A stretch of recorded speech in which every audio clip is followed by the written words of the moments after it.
Bonjour à tous, je m'appelle Alexis Tétrault en compagnie de David Santarossa et Pierre Norris et bienvenue à Magnum Opus.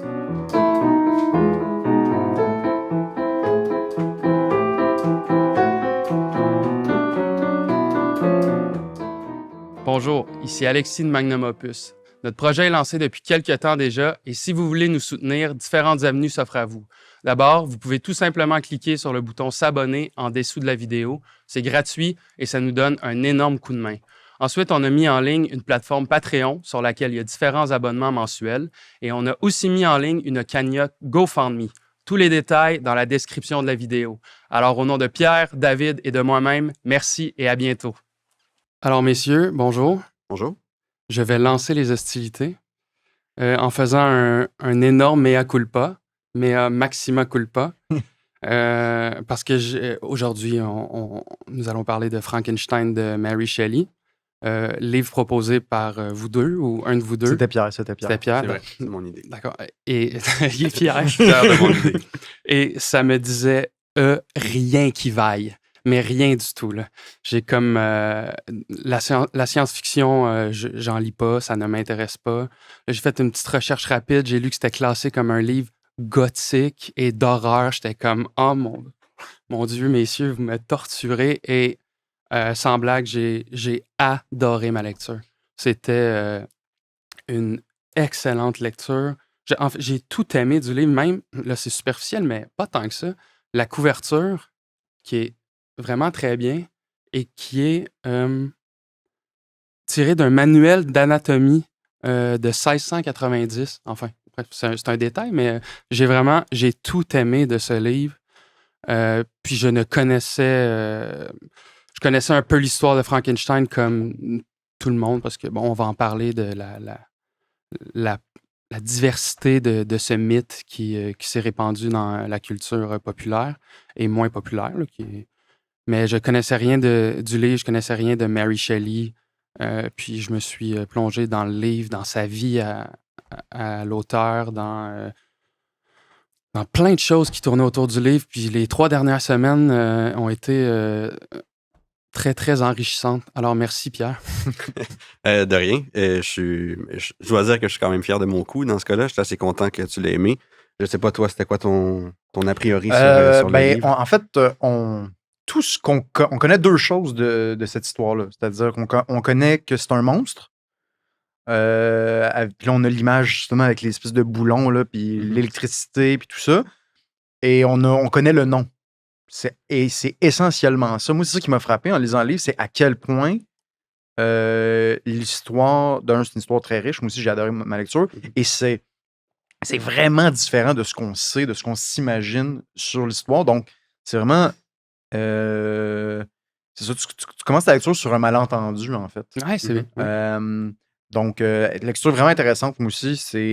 J'avais moins de préjugés négatifs que toi, peut-être. Roman gothique, roman d'horreur, ça me faisait pas peur. J'ai peut-être moins de préjugés que toi, Alexis, c'est peut-être ça.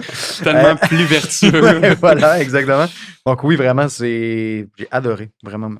Mais est-ce que tu connais, je te passe la parole en 2 secondes, Pierre, mais est-ce que tu connaissais l'œuvre de Mary Shelley, le Zéro ton nom? Zéro. Moi, je connaissais depuis un bon moment. Quand j'étais plus jeune, j'avais déjà lu.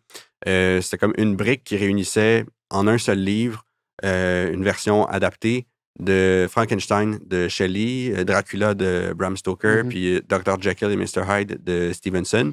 Puis c'était une édition qui était faite pour jeunes ados, mettons. Puis j'avais lu ça, fait que c'est sûr que c'était adapté, c'est pas le récit officiel et complet. Mais fait que j'étais déjà quand même assez familier avec l'histoire. Puis à travers mes lectures en général, mes recherches, c'était un livre qui était souvent mentionné, qui revenait souvent. J'avais envie depuis longtemps de le relire, mais là, de le lire pour vrai, la vraie version complète. J'ai pas été déçu. Là. Déjà, ça m'avait marqué quand j'étais plus jeune, mais je pense que c'est vraiment un grand livre. Oui, je suis d'accord.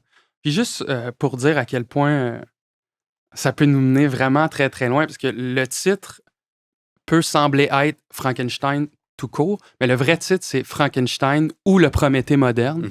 Alors moi, ça m'a permis de retourner chez les Grecs, de lire sur Prométhée. Puis bon, on va en parler, mais la figure du bon sauvage est partout dans le livre. Fait que je suis retourné lire Rousseau, Fait que vraiment, c'était formidable. Absolument formidable. Euh, Avant de rentrer dans le vif du sujet et dans le livre, un de vous ou moi veut résumer l'histoire, non pas à la manière des différents films qu'il y a eu, là, mais vraiment sur le livre en tant que tel. Je peux me lancer puis vous ajouterez certaines choses, t'allais dire. J'allais dire, juste avant de partir, pour ne pas qu'on l'oublie, Frankenstein n'est pas la créature. Voilà. Frankenstein n'est pas le monstre. Alors, pour les auditeurs qui, comme moi, pensaient que Frankenstein était le monstre, Frankenstein, c'est le scientifique qui donne vie au monstre. Le monstre n'a pas de nom. On l'appelle la créature, le démon, le monstre. Mais que ce soit clair, Frankenstein est le scientifique. Exact. Je te Mais repasse la parole. dans le langage commun, je sais pas, à l'Halloween, des enfants qui se déguisent, on va dire, ils se déguisent en Frankenstein. Ouais. Tu sais, on va résumer la chose, là, c'est-à-dire le langage commun a tendance à raccourcir les choses. Donc, je n'en veux à personne qui dit je me déguise en Frankenstein. Là, je tenais à le dire. Donc, premièrement, le livre commence sans Frankenstein, c'est-à-dire c'est un navigateur, Robert Walton, qui fait une expédition au pôle Nord.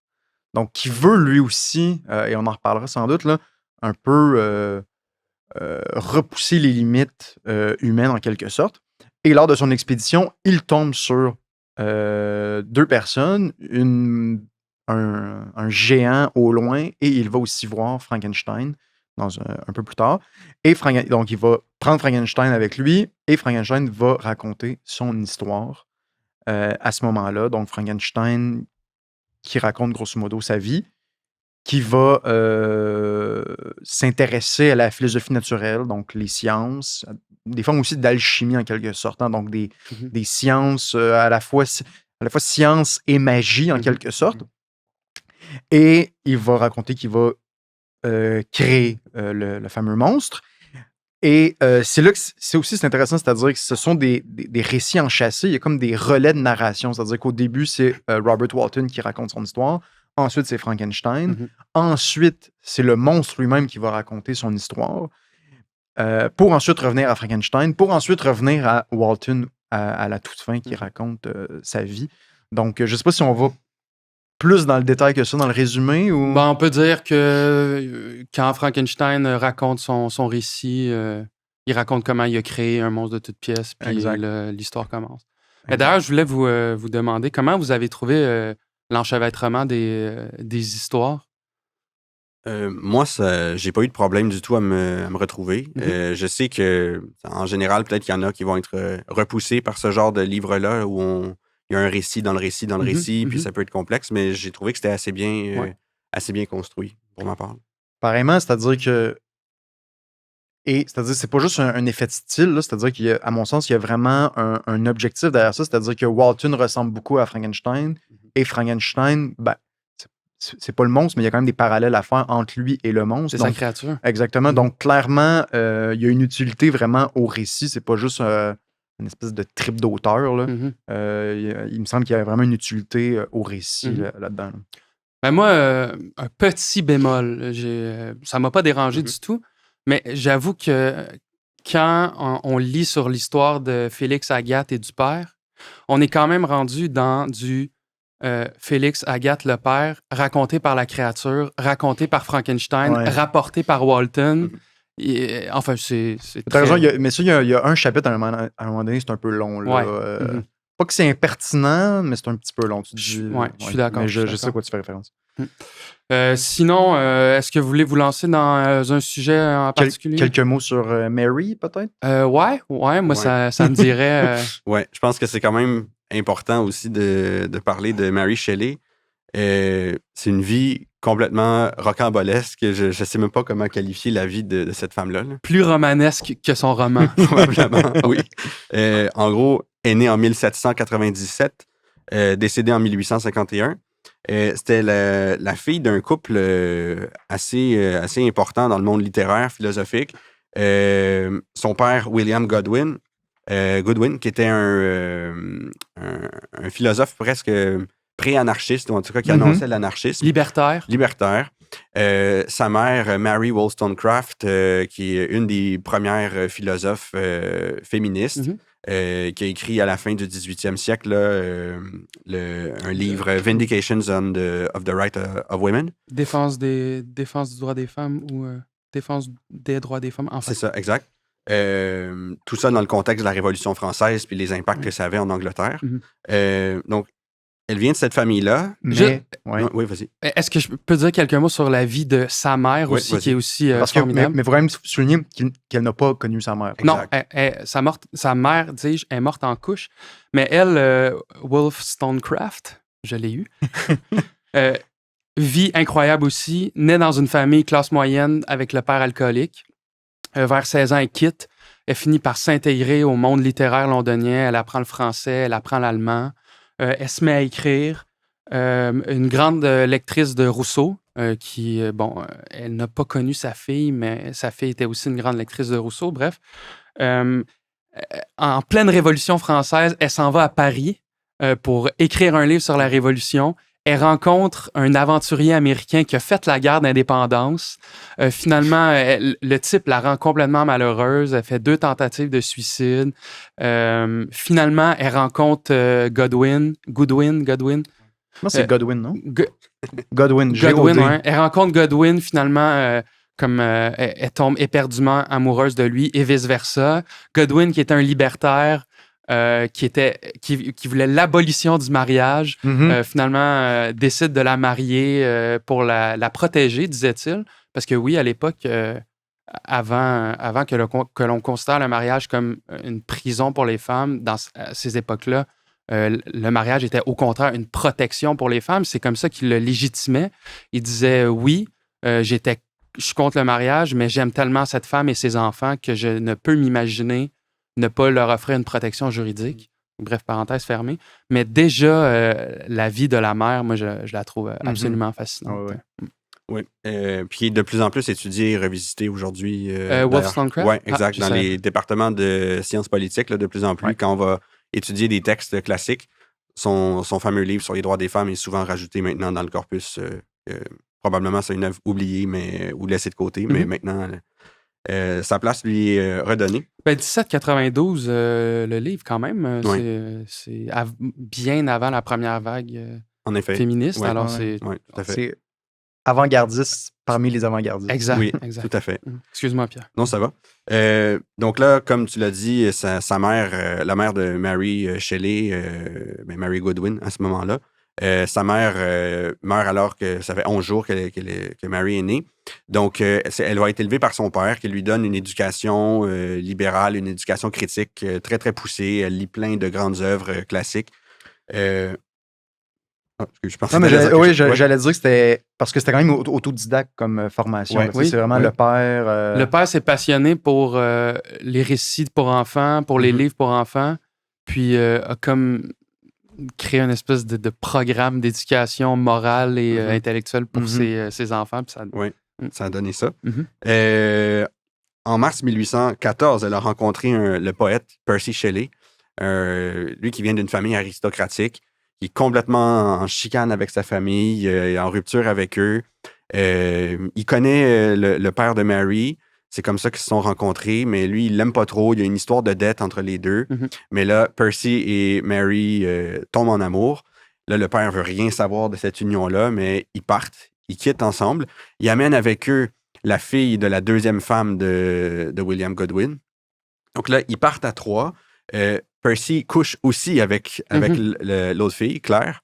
Donc, il couche avec les deux. Là, ils partent ensemble, ils s'en vont en France. Puis là, ils ont tout un long parcours de vie. Là, ils s'en vont en France, ils s'en vont en Suisse. Ils reviennent en Angleterre plus tard. Après ça, ils retournent en Suisse, ils s'en vont en Italie. Ils se promènent partout. À travers tout ça, ils sont amis avec Lord Byron, qui devient aussi l'amant de Claire. Ouais.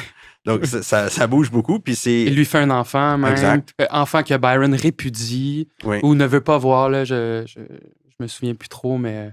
Exact. Puis Percy Shelley, en plus, il fait tout ça, mais il était déjà marié. Oui. Il était déjà marié. Sa femme, il avait déjà un enfant, je crois.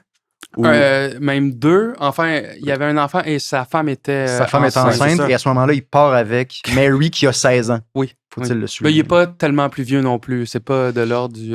Non, mais quand même. Ouais, ça- ok. Ouais. Ouais. Bon, la conscience morale. Donc, Je pense à sa fille plus tard. c'est ça. Donc, il part avec elle, mais il était déjà marié. Sa femme, plus tard, va se suicider parce que Ouais. était comme... c'est 2 ans après, je pense, en 1816, que sa femme va se suicider après avoir été abandonnée comme ça par son mari. Là, les deux, Mary et Percy, vont se marier à ce moment-là. Ils auront plusieurs enfants qui vont presque tous mourir très, très jeunes. C'est vraiment une vie complètement rocambolesque. Il se passe Absolument. plein d'affaires, ça part dans tous les sens. là. Ouais.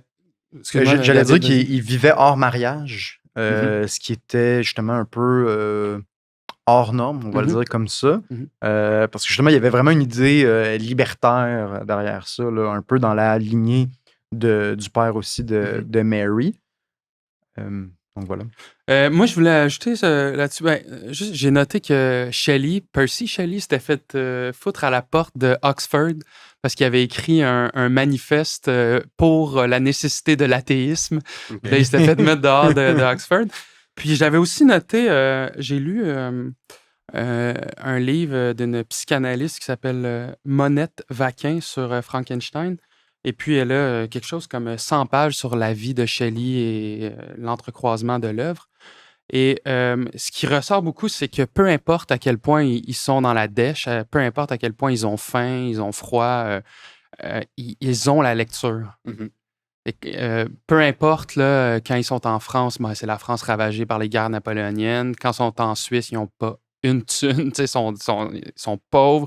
Ils retournent à Londres, ils sont pauvres. Mais à chaque fois, il est noté que Mary, notamment, s'amuse à traduire du grec ancien, Mhm. puis à lire les grands auteurs que ça m'avait beaucoup marqué. Mhm. Peu importe à quel point on est pauvre, la lecture, ça coûte un livre. Oui, en effet. Puis c'est d'ailleurs en discutant de lecture, puis en se racontant des histoires que Très juste. Mary va arriver avec l'idée de ce livre-là. En fait, ils sont les 4. En fait, le couple avec Claire et Lord Byron Mhm. sont en Suisse à ce Exact. moment-là, si je ne me Ouais. trompe pas. Ouais. Et c'est Lord Byron qui lance le défi à tout le monde d'écrire une histoire d'horreur. Et je crois qu'il y en a 2 sur 4 qui finalement vont laisser tomber. Ce qu'ils avaient commencé à écrire, c'était pas convaincant. C'est Mary Shelley qui va aller vraiment jusqu'au bout et qui va aller le plus jusqu'au bout, puis qui va arriver avec ce livre-là, qui, à sa sortie, va faire quand même un peu scandale ou va choquer. C'est vrai? Oui, ben, dans la mesure où on ne s'attend pas à ce qu'une femme, à cette époque-là, là, on se dit comment une femme peut arriver à imaginer des histoires de cadavres, puis des gens qui sont ramassés ensemble avec des meurtres d'enfants, puis tout ça. Les histoires d'horreur à ce moment-là, c'est souvent des histoires de fantômes qui apparaissaient. Mais là, elle arrive avec ce roman-là. Pas que ça a fait scandale, mais ça détonnait quand même, ça a souligné beaucoup de questions, à un point tel qu'au début, beaucoup de gens ont pensé que c'était pas elle qui l'avait écrit, mais que c'était son mari, c'était Percy Shelley. Mhm. Au début, le livre lui a été attribué parce qu'il a été publié anonymement. Mhm. Et donc, mais il y avait une dédicace de Percy Shelley au début. Donc, on s'attendait à ce que ce soit lui, mais finalement, elle a vraiment annoncé que non, c'est elle qui l'avait publié et tout. Puis ça a connu ensuite le succès qu'on connaît. là. Mhm. C'est vrai que c'est un roman très, très glauque, là, c'est-à-dire Ouais. que Ouais. des fois, j'ai lu des articles là-dessus, puis ils disent comme le premier meurtrier en série, le monstre, en quelque sorte. Tu sais. Tu sais, donc, qui commet des meurtres à répétition. Donc oui, c'est très sombre là, comme récit. Là. Parlant du récit, est-ce qu'on rentre dans le vif du Ouais. sujet? Oui, Ouais. absolument. Aviez-vous noté... est-ce qu'on commençait par un thème en particulier? Moi, j'en aurais un si je me lance. Vas-y. Non, parfait.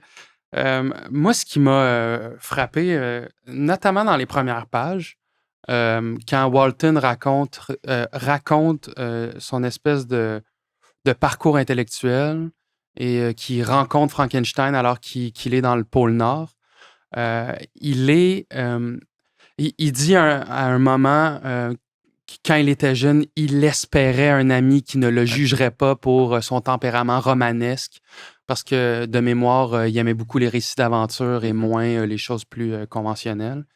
Et plus tard, quand il rencontre Frankenstein, il lui dit enfin un ami avec qui je peux parler de science. Puis ça m'a fait penser à quel point l'amitié dans l'aventure intellectuelle est fondamentale. Mais j'irais même à dire que sans elle, c'est presque impossible. Je veux dire, si il y a personne, vous avez personne avec qui partager vos lectures, vos cheminements, la connaissance ne devient pas vain parce qu'en elle-même, elle a une valeur, mais à quel point c'est enrichissant et la preuve, c'est qu'on a décidé de faire ceci, là, mais ça m'a vraiment marqué à quel point Walton souffrait de ne pas avoir un ami à qui parler de ses démarches.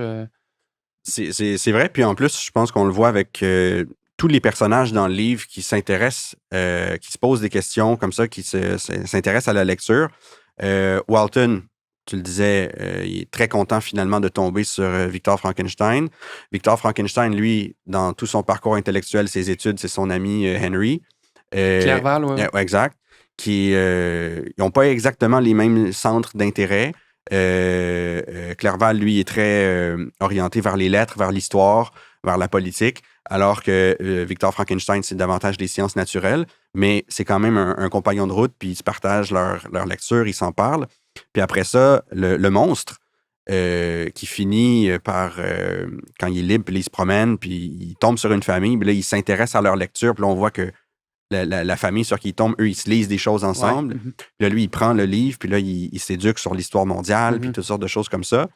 Puis lui aussi, il cherche quelqu'un avec qui partager ça. Très juste. Fait que ça revient comme thème tout au long du livre. Et puis, il y a un parallèle à faire avec la vie de Mary Shelley, qui était toujours entourée de ses amis et de son mari, qui étaient eux aussi engagés dans une recherche intellectuelle. Puis, à noter que ces gens-là n'ont pas été à l'université et qu'ils n'étaient pas pour autant... Inculte.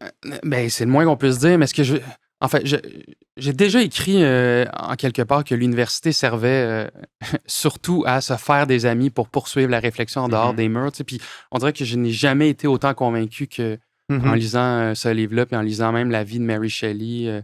Ils ont 17 ans, ils sont pas à l'école, et pourtant ils lisent plein de trucs, ils apprennent des langues.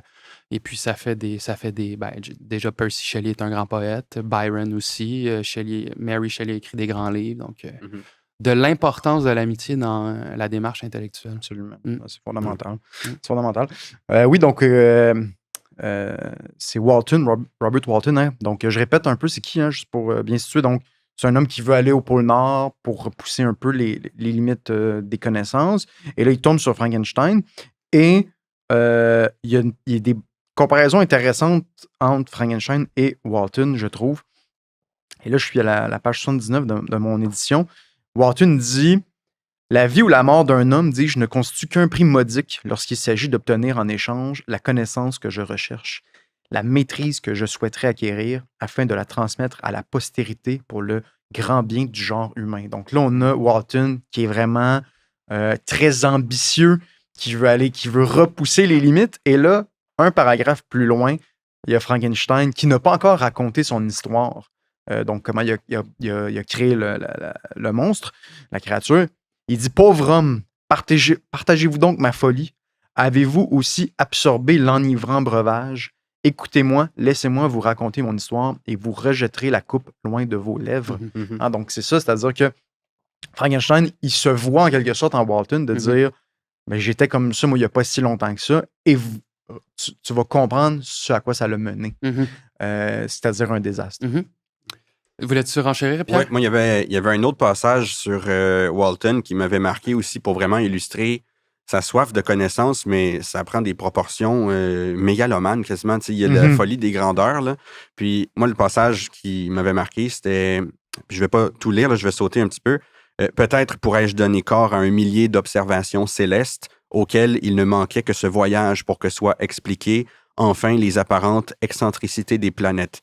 Là, j'avance un peu.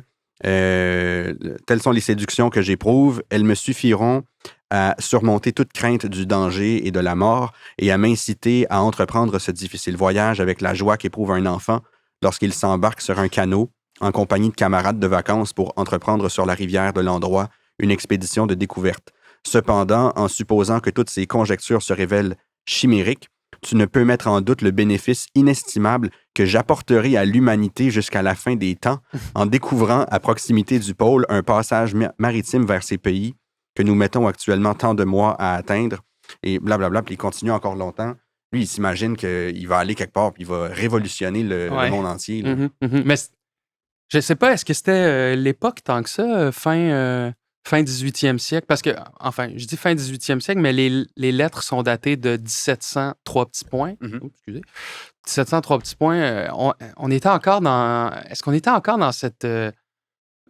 au niveau de l'histoire des sciences, dans cette recherche d'un espèce de passage magique qui nous a...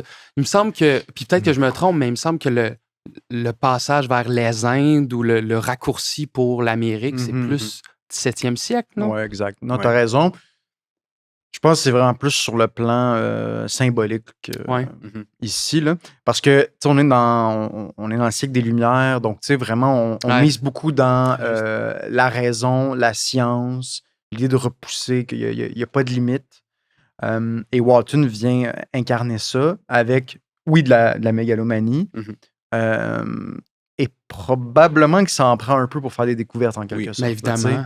Donc oui. Donc, Mary Shelley est très peut-être négative par rapport à ça, mais en même temps, ça prend une certaine dose dans une population donnée. Je suis pas certain, mais on en reparlera. Mais moi, je veux comme faire l'étape 2 des citations que vous avez faites sur le savoir, la mégalomanie de Walton. Quand il raconte ça à Frankenstein, Frankenstein lui répond « Apprenez, sinon par mes conseils, du moins par mon exemple, comme il est dangereux d'acquérir la science. » Comme il est dangereux d'acquérir la science. Et il rajoute, et Frankenstein est un homme de science, « Et combien il est plus heureux, l'homme qui tient sa ville natale pour le centre de l'univers. Oui, malheur à celui qui aspire à devenir plus grand que sa nature. » Puis je ne sais pas ce que vous en pensez de ce passage-là, mais moi, je trouve ça tellement excessif parce que l'homme, dans sa vie, aurait été celui qui voulait devenir effectivement plus grand que nature par la science. Et au terme de sa vie, il professe l'ignorance. Parce que là, il dit « Heureux l'homme qui tient sa ville natale pour le centre de l'univers. » Donc, l'ignorance. Mais je trouve ça agaçant. En même temps, c'est correct, je me prête au jeu, là, mais je trouve ça agaçant que quelqu'un qui a eu la vocation d'être alchimiste, presque, là, c'est-à-dire d'être Dieu même, parce qu'il a créé la vie, professe maintenant l'ignorance, alors que, il me semble, mais là, ça aurait fait un moins bon roman, alors c'est pas une critique, c'est juste pour lancer la discussion, que après l'hubris aurait dû venir une pensée de la mesure. Après une pensée de l'hubris aurait dû venir une pensée de la mesure et de la limite, et non pas une profession de foi pour l'ignorance. Il n'y a pas de demi-mesure chez Frankenstein. Ouais, je ne sais pas ce que vous en pensez. Non, ben c'est une bonne observation. Je pense que c'est quelqu'un qui est perpétuellement dans l'excès. Il va être dans un excès de science, mais au point de penser que la science, ça va servir à conquérir le monde, à changer la vie au complet, plutôt qu'à simplement comprendre le monde ou s'y intéresser un peu à notre mesure. Puis là, à l'inverse, quand il voit les choses horribles que ça a pu donner dans son cas à lui, il se vire de bord et il dit « il ne faut jamais rien étudier ». Alors, a priori, la science est neutre, c'est un outil. Tu fais on fait ce qu'on veut avec, on fait ce qu'on peut avec. Si tu décides d'en faire des choses horribles, ça va donner des choses horribles presque nécessairement. Puis, à l'inverse, si tu décides de jamais t'en servir, il n'y a juste rien qui va aboutir de ça. Là. On va rester dans l'ignorance et tout. Il y a un équilibre à trouver. Il me semble. Oui. David? Oui, ben aussi, j'ai essayé de rechercher, je me rappelle plus si c'est dans le livre ou si c'est dans les auteurs que j'ai lus par après.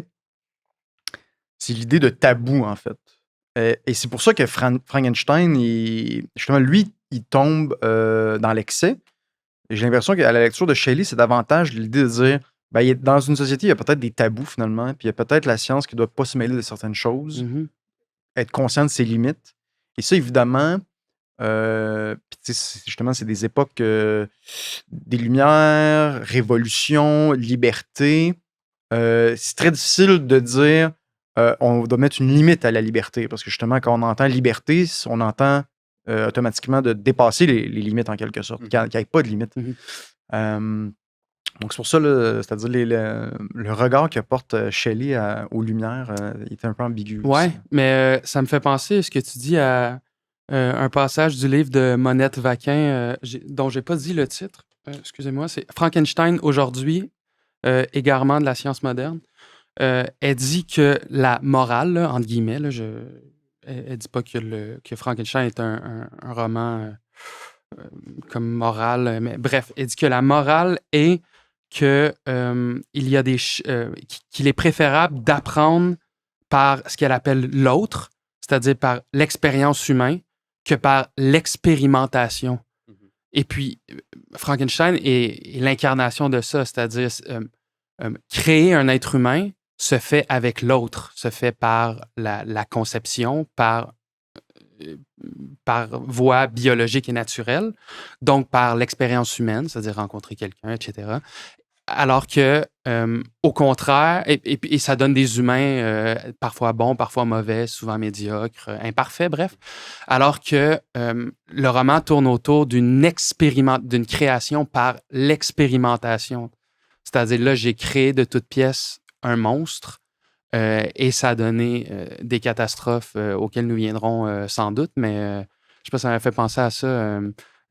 Si on veut dire l'ambiguïté du roman pourrait illustrer le fait que il est préférable, l'expérience humaine est préférable à l'expérimentation scientifique, sans nécessairement disqualifier un ou l'autre. Oui. Est-ce que c'était intelligible ou... Oui. Ouais, non, mais c'est que parfois je me dis, évidemment, sans aller jusqu'à dire on crée la vie de toute pièce, mais j'ai l'impression que des fois, on veut un peu télégraphier la vie de certaines personnes. C'est-à-dire qu'on leur dit, par exemple, si on donne des formations aujourd'hui, comment gérer des conflits ou gérer ses émotions, alors que c'est probablement quelque chose qui s'apprend sur le tas, en quelque sorte. On va le dire comme ça. Ouais. En tout cas, ça me fait penser. Il n'y a pas de manuel. Ouais, c'est ça. Exactement. On essaie d'en faire, du moins, mais. Oui. C'est-à-dire scientifiser, si un tel mot existe, sinon je viens de le créer, scientifiser des processus humains qui devraient se faire naturellement par le concours des relations humaines, quoi. Absolument. Quelqu'un voulait relancer, parler d'un sujet en particulier? Ben là, on est. Je pense que dans l'histoire aussi, on est rendu à Frankenstein qui raconte son histoire. Parce que justement, il dit à Walton, ben écoute mon histoire, puis tu vas comprendre que c'est une mauvaise idée ce que tu as en tête. Et là, on entre justement dans l'histoire de Frankenstein et on va comprendre justement qu'il était très ambitieux, peut-être même moins que Walton, par contre. Ça me semble moins évident que chez Walton. Peut-être que je me trompe dans ma lecture. Là. Qui est moins ambitieux que qui, excuse-moi? Walton, je le trouve beaucoup plus ambitieux dans son propos que Frankenstein, peut-être parce que c'est à cause du regard qu'il porte. Là. Oui, mais pas dans le résultat. Pas dans le résultat, évidemment. Ouais. Parce qu'il y en a un qui crée la vie, puis l'autre cherche un passage. Exactement. Mais j'ai trouvé que Frankenstein, il y avait moins d'envolées lyriques sur, justement, ce qu'il compte faire. Mais c'est peut-être justement parce que là, il raconte sa vie, puis il sait ce que ça va donner. Ouais, très juste. Ouais. Donc, ouais. Pierre, je sais pas si... moi, non, mais je peux y aller justement sur le début de la vie de Frankenstein. Là, ce qui m'a marqué, c'est que il lit des trucs qui sont disqualifiés par tout le monde, c'est-à-dire de l'alchimie. Il lit Cornelius Agrippa, qui est comme quelqu'un qui écrit des livres sur la magie, qui voulait une synthèse entre la magie et la science sur l'alchimie. On peut peut-être clarifier un petit peu c'est quoi l'alchimie en général. Très juste. Est-ce qu'il y en a qui... Est-ce que vous vous êtes penché un petit peu là-dessus? C'est le processus voulant créer de l'or à partir de plomb ou de matière vile. C'est ça. Oui, exactement. Ouais, puis il y a comme la quête de la pierre philosophale qui permettrait de transformer toutes sortes de matières en or, puis éventuellement même de créer quelque chose qui permettrait de donner l'immortalité. Ou de tuer Voldemort, tout dépendant quelles sont les références. Mais donc, c'est quelque chose qui revient assez souvent dans la littérature du 19e siècle. Souvent, les auteurs du 19e siècle, comme Shelley ou Victor Hugo, en parlent aussi dans Notre-Dame de Paris ou Ça revient souvent de montrer qu'avant le 19e siècle, c'était très fréquent, puis il y a plein de gens qui croyaient à ça. C'était un peu pour les... Absolument. Ben, Victor Hugo, on fera probablement un épisode sur lui un jour, mais il était reconnu pour croire beaucoup au spiritisme, parler aux morts, des jeux de table, là, tout ça, une espèce de Ouija avant le temps. Lui, si je ne me trompe pas, c'était pour parler à sa fille. Sa fille morte. Sauf erreur. Et on voit peut-être tout ça en quelque part là-dedans, c'est-à-dire que dans le récit, Frankenstein, il dit poursuivant ses réflexions, je pensais que si je réussissais à animer une matière morte, il me serait peut-être possible, ultérieurement, bien que je dusse en saisir plus tard toute l'utopie, de restituer la vie là où la mort avait apparemment voué le corps à la décomposition. On se rappellera que c'est la première fille, je pense, de Mary Shelley qui était décédée 11 jours après sa naissance. Quelques jours avant, quelques temps avant. Donc, avant l'écriture du livre. Exact. Oui. Donc, peut-être qu'on se dit que, si on psychanalyse un peu la chose, que Mary Shelley pense à ça aussi, c'est-à-dire redonner la vie à son enfant. Puis en quelque sorte, c'était des idées qui existaient d'une manière ou d'une autre à l'époque, notamment avec le galvanisme. Je ne sais pas si vous avez lu là-dessus. Non. Donc, le galvanisme, c'était une idée que, c'est-à-dire quand tu donnes un choc électrique à un muscle, le muscle, il bouge. Même, par exemple, sur un cadavre. Donc là, c'était comme des idées à l'époque qui commençaient de dire, OK, donc, si tu peux redonner un mouvement à quelque chose d'inerte, est-ce que ça peut mener à... La résurrection. Exactement. Donc, c'était comme des idées farfelues en quelque sorte, mais en même temps, pas tellement. C'est-à-dire que c'est un peu dans... C'était vraiment dans l'esprit du temps. Oui, mais je veux juste revenir à justement l'alchimie puis les lectures de Frankenstein alors qu'il est jeune. À noter d'abord qu'il s'y est intéressé après que son père ait disqualifié la chose. Il dit à son père, je suis en train de lire Cornelius Agrippa, puis là, son père dit n'importe quoi. Puis là, il fait il y a peut-être quelque chose là. Fait que c'est fou des fois comment on peut être mené à des sujets pour des détails. Je suis certain qu'il y a plusieurs lectures, dont celle-ci, qui a été menée dans nos vies par des détails. Mais bref, je veux surtout dire que en apparence, il lit des gens qui parlent de magie. Et c'est vrai. S'il lit Cornelius Agrippa qui parle d'alchimie et de magie, on pourrait penser que ça va le mener nulle part. Et pourtant, ça le mène quand même à insuffler la vie à une créature. C'est-à-dire que je trouve que ça illustre bien où peut nous mener des lectures qui, en apparence, sont anodines ou peuvent avoir l'air inutiles, mais que ces lectures-là participent d'un processus plus grand, d'un cheminement plus grand qui nous amène à de grandes choses. Et j'en tiens pour preuve Newton, qui a écrit des livres sur l'alchimie. Qui remettrait en question le statut de scientifique de Newton et des théories qui... Et pourtant, il s'est intéressé à l'alchimie, il a écrit des traités d'alchimie, mais ça ne l'a pas empêché d'être un très grand scientifique. Puis il y a un passage où, quand... on y viendra peut-être après, mais quand Frankenstein finit par quitter sa famille, il s'en va étudier en Allemagne, il s'en va à l'université en Allemagne, il tombe sur un prof qui disqualifie totalement toutes ses lectures, qui les ridiculise, puis qui va même, à chaque fois qu'il va le croiser, il va le picosser avec ça, puis il dit « Bon, t'es rendu où avec Agrippa, comment il va, etc. » Mais il y a un autre prof, un prof de chimie, qui fait un genre d'hommage un peu aux alchimistes, là, en voulant dire qu'est-ce qu'on leur doit, même si fondamentalement, ce qu'il disait était faux. Je peux lire le passage. Le prof dit « Les anciens maîtres de cette science promettaient des impossibilités et ne réalisaient rien. Les maîtres modernes promettent très peu. Ils savent que les métaux ne peuvent être transmutés et que l'élixir de vie est une chimère. Cependant, ces philosophes dont les mains ne semblaient servir qu'à barboter dans la saleté et les yeux à questionner le microscope ou le creuset ont en vérité accompli des miracles. Ils ont pénétré dans les profondeurs de la nature et révélé comment elle agit secrètement. Ils ont accédé au firmament. Ils ont découvert le principe de la circulation sanguine et la composition de l'air que nous respirons. Ils ont acquis des pouvoirs nouveaux et presque illimités. Ils peuvent maîtriser la foudre, mimer les séismes et même percer à jour certains aspects du monde invisible. Puis ça, Frankenstein, ça va le marquer parce que ça va le réconcilier un petit peu avec le fait que, OK, ben toutes les lectures que j'ai fait avant, même si l'objectif général allait Mhm. nulle part parce que Mhm. c'est faux, il y a quand même des bonnes choses qui ont été faites à travers ça ou grâce à ça, Mhm. même si c'était involontaire Mhm. ou c'était pas ça le premier objectif qui était Mhm. recherché. Mhm. Donc, la science moderne peut quand même récupérer certaines choses de ces pratiques-là qui n'étaient pas, qui étaient pas véridiques. Mhm. Mais dans tout, en fait, Ouais. hein, dans tout. Je sais que David est un amateur de football, là, mais il y avait un joueur de football qui faisait du ballet. Puis ça lui permettait d'avoir une impulsion incroyable. Tu sais. Mm. Mais qui aurait pu croire que s'entraîner à faire du ballet aurait fait de toi un grand joueur de foot? J'ai pas le nom du type, là, Ça me mais dit rien. bref, c'est ça dans les sciences, mais c'est ça dans tout. Mhm. Ben, moi, je voudrais aussi vous relancer sur une part de la formation des différents personnages dans le livre, pas seulement Frankenstein, mais à plusieurs moments, enfin, moi j'en ai noté deux, mais il y a Clerval qui adore la littérature, Mhm. adore les langues orientales, la poésie orientale. Il en est totalement féru. Et son père, lui, l'incite à devenir comptable. Il dit il n'y a pas d'avenir dans la littérature. Donc, Clerval devient comptable.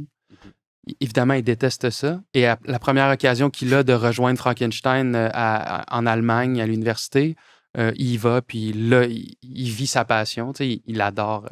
Il apprend plein de langues orientales, puis il adore ce qu'il fait. Et il y en a un autre, il y a un autre, un personnage, un des frères de Frankenstein, qui veut devenir militaire. Il est dit, j'ai pas noté la page, mais il dit que ce dit frère passe sa vie au grand air, il gravit les montagnes ou rame sur le lac. Et il est aussi dit qu'il trouve la classe, la classe, l'école, les livres, le savoir, comme une chaîne odieuse. Euh, et là, le père le père Frankenstein désapprouve. Il dit oh non, une carrière militaire, c'est peut-être pas une bonne idée. Puis il aime pas bien ça, mais ça me fâche, mais à un point. C'est-à-dire que moi, pour l'instant, j'ai pas encore d'enfant, mais je ne m'imagine pas euh, euh, dire à mon enfant que la vocation qu'il entend poursuivre est vaine et que devenir comptable est tellement une meilleure idée. C'est-à-dire que je comprends pas comment on peut à ce point ne pas couper le cordon euh, que de vouloir orienter vers quelque chose qu'une personne qu'on aime n'aime pas. Bref, j'ai juste noté ça, à quel point des fois la famille peut être un facilitateur de vocation, mais aussi un empêcheur de vocation qui sert au fond à rien. Parce que, comme je l'ai dit, Clerval, dès le moment où il a eu l'occasion d'aller apprendre les langues, il y a été. Là. Je ne sais pas si ça vous sonne une cloche quelconque, mais... J'avais pas noté cette chose-là, mais c'est vrai d'une certaine façon. Puis encore là, vite comme ça, là, c'est peut-être un thème qui revient encore. Le monstre, lui aussi, il se cherche quelque chose à faire, mais il a l'impression que son créateur l'a laissé tomber, puis l'empêche un peu de poursuivre ses aspirations. Il y a peut-être un parallèle là aussi à faire. Ouais, Je sais pas. puis avec la vie de Mary Shelley, qui a été répudiée par C'est vrai aussi. sa famille, Oui. idem pour Shelley, qui a été répudiée par sa famille avant de répudier sa propre famille avec sa première femme. Voilà. Après, on peut avancer dans le livre. Ouais. Je sais pas, la création du monstre, peut-être? Ouais. Quelqu'un veut se lancer? Ouais, ben en gros, Victor Frankenstein se met à s'imaginer qu'il serait capable de créer un monstre, de créer une personne à partir de cadavres. Donc, il va prendre des morceaux de cadavres, il va aller à la morgue, etc. Il va assembler tout ça, puis il va s'imaginer qu'il va être capable de ramener la vie à travers cette personne-là qui est recomposée. Et à un moment donné, il finit par y arriver. Mais là, il voit le monstre qui s'éveille, il y a les yeux qui s'allument, etc. Lui, il prend peur complètement. Puis le monstre, en fait, il finit par s'enfuir. Mhm. Puis quand Victor, ensuite, il sort, il tombe sur son ami Henri, justement, le Clerval. Mais il passe un peu par-dessus. Là, puis là, ensuite, le monstre s'en va. Mhm. Puis il laisse partir. Mhm. Puis c'est comme ça pour 2 ans, je crois. Ouais, Quelque chose comme ça, ouais. Mhm. Parce que là, il veut. Clerval essaie de soigner Frankenstein parce que Frankenstein, ça fait. Je crois que c'est aussi 2 ans. Ouais. Ça faisait 2 ans qu'il travaillait sans relâche sur la Mhm. création Jour et de son nuit, monstre, ouais. jour et nuit. Donc, il était, comme on pourrait dire à l'époque, neurasthénique et absolument vidé. Comment t'as dit? Neurasthénique. D'accord, je connaissais pas ce mot. Ben, c'est le terme ancien et élégant pour dépressif. Là. Donc, comme pendant 2 ans, il a travaillé là-dessus, le monstre s'échappe. Puis là, pendant très longtemps, avec Clerval, il va essayer de rependre un peu du poil de la bête. Puis jusqu'à ce que le frère de Frankenstein meure. Oui. Oui, mais je ferai un pas de recul quand même. Excuse-moi, vas-y. Premièrement, le monstre mesure 8 pieds, hein, on Mhm. se souviendra. Mhm. Et il faut aussi faire une espèce de prorata en quelque sorte, c'est-à-dire que 8 pieds pour les années 1800, c'est pas 8 pieds d'aujourd'hui, là, tu sais, Non. ce serait comme 9 ou 10 pieds, là, Mhm. parce que les gens sont beaucoup plus grands aujourd'hui. Donc, on peut s'imaginer, c'est vraiment un monstre en quelque sorte. Et lorsque Frankenstein donne la vie à la créature, il n'explique pas comment il fait, Non. en justifiant que je ne vous le dirai pas parce que je veux pas que vous le refassiez. Dans l'imaginaire collectif, c'est un peu comme je vous disais tantôt, là, le galvanisme, Mhm. de l'électricité, tout ça. Moi, je me suis dit, c'est comme une bonne stratégie sur le plan de l'écriture là, de dire, OK, je ne m'enfargerai pas dans les fleurs du tapis, puis je vais juste dire, je vous dirai pas comment j'ai fait. Ouais. Mais dans la culture populaire qui a repris le mythe, on voit souvent ça que je pense au film de 1931 là, qui a comme incarné, qui a comme créé l'archétype du Frankenstein avec les vis dans le cou. C'est comme ça que le scientifique crée le monstre. Il le fait frapper par la foudre, puis là, le monstre s'éveille. Alors, Ouais, exact. Mm. Et le paradoxe aussi, alors que Frankenstein crée le monstre, il néglige au même moment sa famille, Mhm. sa propre famille, c'est-à-dire qu'il n'envoie plus de lettres, Mhm. principalement. Là, Mhm. et le père, d'ailleurs, il est très fâché de ça. Hein. Mhm. Il dit à un certain moment, là, tu peux te lancer dans tes histoires, mais ne nous néglige pas. Mhm. Ça va vouloir dire que ton travail prend trop le dessus sur Mhm. sur tes priorités, en fait. Là. Et Frankenstein le justifie en disant qu'aucun grand homme, aucun grand scientifique n'a fait de grandes choses sans négliger un peu Mhm. son entourage, d'ailleurs. Mhm. Ce qui est probablement vrai. Ben, c'est vrai, C'est- évidemment. là. Même les politiciens aussi, on pourrait Ouais. faire, Ben, ouais, les très juste. rapports entre les politiciens et leurs enfants, c'est pas Jojo toujours. C'est pas toujours. Non, effectivement. Mais est-ce que tu voulais ajouter quelque chose, Pierre? Non, ben, t'avais mentionné qu'on pouvait en venir à la mort de son frère. À Frankenstein, oui. Ouais. Ben, en gros, c'est ça. Lui, Victor Frankenstein est épuisé, malade, etc. Donc, son ami en prend soin. Ça va prendre beaucoup de temps, mais il finit par prendre du mieux. Il reprend contact avec sa famille. Ils vont s'écrire.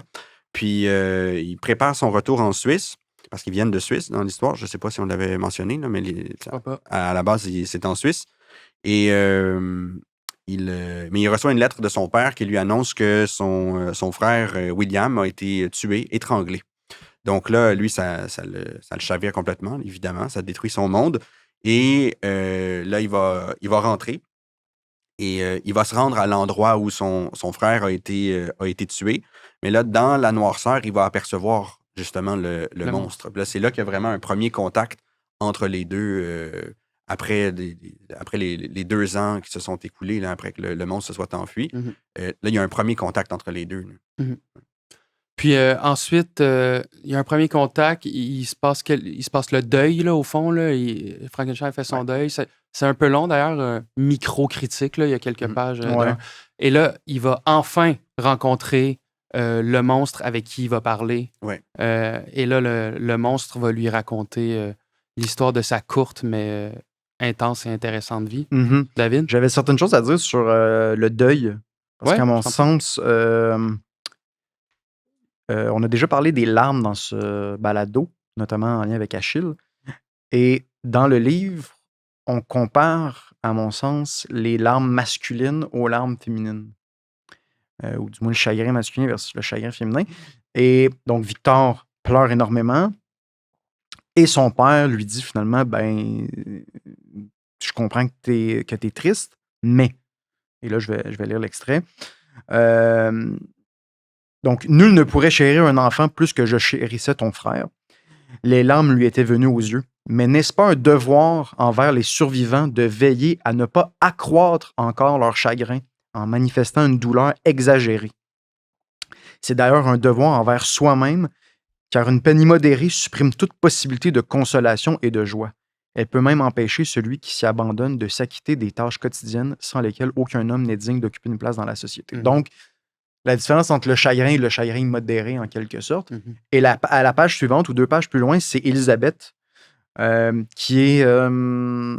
c'est qui exactement Élisabeth? C'est comme la cousine... il l'appelle sa cousine, Ouais. mais c'est, mettons, sa sœur adoptive C'est ça. qui va vouloir marier. Exact. Donc, on peut dire que c'est sa femme Oui. en devenir. C'est ça. Exact. Mais c'est ça, mais c'est sa sœur adoptive. C'est Sa ça. sœur adoptive. Et elle qui dit, elle estimait que les larmes et un chagrin éternel étaient le tribut qui revenait de droit à l'innocence ainsi dévastée et détruite. Donc, elle, de son côté, c'est vraiment de dire, non, le chagrin, peut-être même immodéré, c'est-à-dire est à la hauteur, finalement, de l'innocence de la perte. Là, tu sais. Donc, il y a comme 2 manières de voir le chagrin, qu'on n'a pas besoin de hiérarchiser ici, là, mais de simplement voir que, OK, le chagrin n'est pas unique. Puis c'est... Bon, on peut penser qu'écrit au début du 19e siècle, c'est littéralement le siècle du refoulement. C'est l'Angleterre puritaine. Fait que, c'est sûr que...